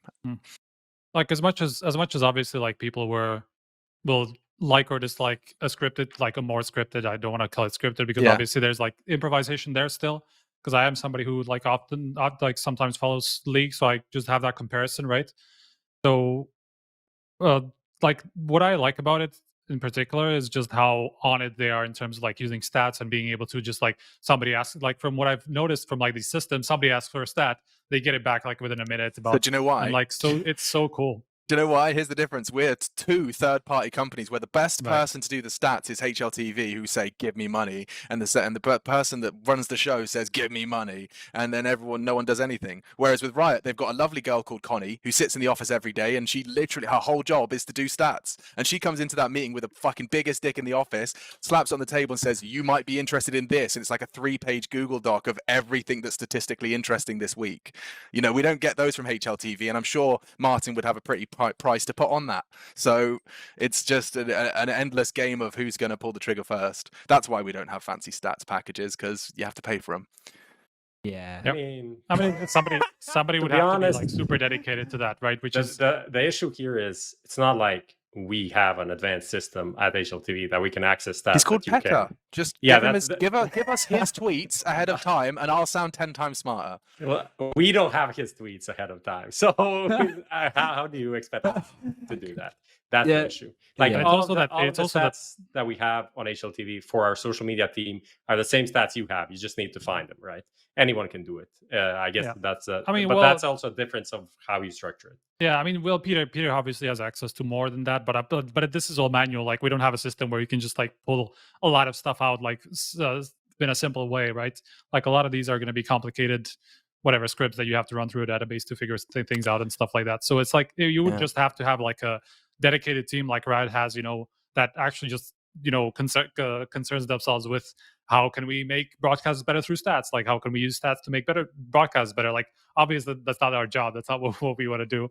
But like there's something that we can make out of it, right? So. Yeah, I mean, definitely there is a benefit to doing everything in-house, but there's also so many benefits that we're reaping by being this laissez-faire, supply and demand capitalism product. We're doing that as well. And I think that there's pros and cons to both. There's a lot of freedom in CS that you just won't see in Riot products. We're getting there. Hopefully, when we return to LAN on a full-time basis, things are going to be well, we're starting. and you guys have hyped me up. This has been actually a pretty intense 2-hour prep session. I'm feeling pretty excited for the event. There was another question I have to read. Yes. From Laura says, how will HLTV deal with the Instagram debacle? And how will it impact Jonathan E's release process? I don't know what about Jonathan E, but since people know we got disabled, our HLTV Instagram account has been disabled/suspended. And a lot of people are having fun with it. A lot of people that were banned on the HLTV forums are really enjoying this moment, us being banned. And I actually feel like that's kind of funny. At the same time, if anyone knows someone at Instagram that can connect us to anyone to get an explanation of why this even happened, that'd be fucking amazing. Until then, you can follow the secondary account, which is HLTV official, and it says official in the name, so it is official. That's how you know. Even if it's our secondary account, because we never know what's gonna happen. Social media is interesting. Good to see that you've admitted to ban evading live on air. So I'm sure that Jonathan multi-accounting, his crowd is going to have a hard time with that. All right. We're going to shut this one down. Alex, at this part of the show, I like to give the guests the ability to say whatever they'd like. Not like as if you have Tourette's, but like if you want to say something nice. I'd like to say something nice about Jacob Pimpinicky because he's messaging me and I've hurt his feelings. Oh, no. Oh. I just want to make it clear, like, I love Pimp. I have nothing but positive words to say for him. You know, his whole turnaround story, the comeback kid. He's the closest anyone has come to just hardcore grinding his way to like an established brand, and he's thriving. He's thriving. He's in the environment that's best suited to him. I had the one box I hadn't checked in my 5-6 name list was hard to work with, and I went for Jacob, and I gave a story of when he was first starting out in the industry. I wasn't critiquing him. I wasn't saying he's shit now. I think we can all just stop and everyone take a deep breath. I was just regaling you with a story of when Jacob was a bit rough around the edges. You know, he wasn't his best work. He was a pro player who just presented his opinions like a pro player would, you know, whereas Matthew or Chad, they came in with a little bit more nuance and flavor. Jacob was very to the point with his these are good, these are bad, and I found that difficult to work with. Sorry for being honest and not trying to upset anyone. All right, well, fuck Prof for putting that option there. He's trying to bring the whole talent world down from the inside here. Look at that smile. You think that's the smile of a man who has good intentions? Just wanted to fuck you all up. That was my plan. All right, and well, essentially just work my way into the talent world. I knew it. Because now everything's gonna implode. People are gonna, oh my god, who are gonna get to like do some hosting or like analysis. Let's get that Prof guy. Well, obviously, Machine is just here to like burn bridges. Make That's make me, it the bridge burner, biggest ego in esports. It's like, who else to get but that guy who set up Machine to burn all of these bridges? Sounds like amazing. Let's get him. All right. Well, I think on this bombshell right here, we'll leave everybody on the cliffhanger of the drama that has been HLTV Confirmed, episode 56, season 5, Monday, the 27th of September. It's in the bag. And in 2 days' time, you can tune in for all that juicy European action for IEM. Until then, be good to everybody. Even people you don't really like it. You don't have to like Pimp, for example. Yeah, well, yeah, like Pimp. All right, guys. See ya. Good night.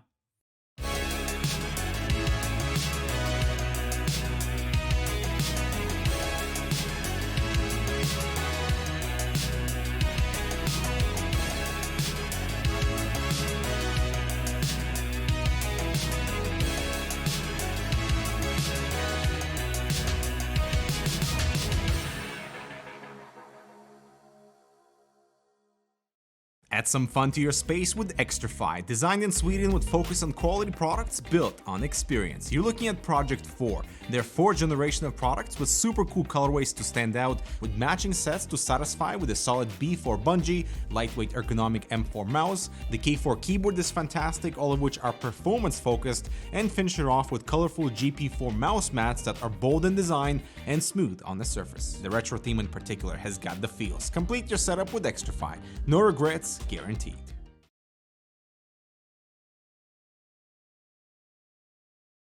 Fist bumps go to the teammates. I wanna see you falling fast. Win the round. Win the game. Parry Match, your esports teammate. Stuck ranking up? Lost the motivation to grind? Bored of clicking heads on aim maps? Get some color into your game. Bitskins.com. Buying and selling skins made easy. Tons of payment methods and instant cash outs. Just choose your dream skins, select your preferred payment method, and start grinding again. If you want to play like the pros, you gotta look like the pros.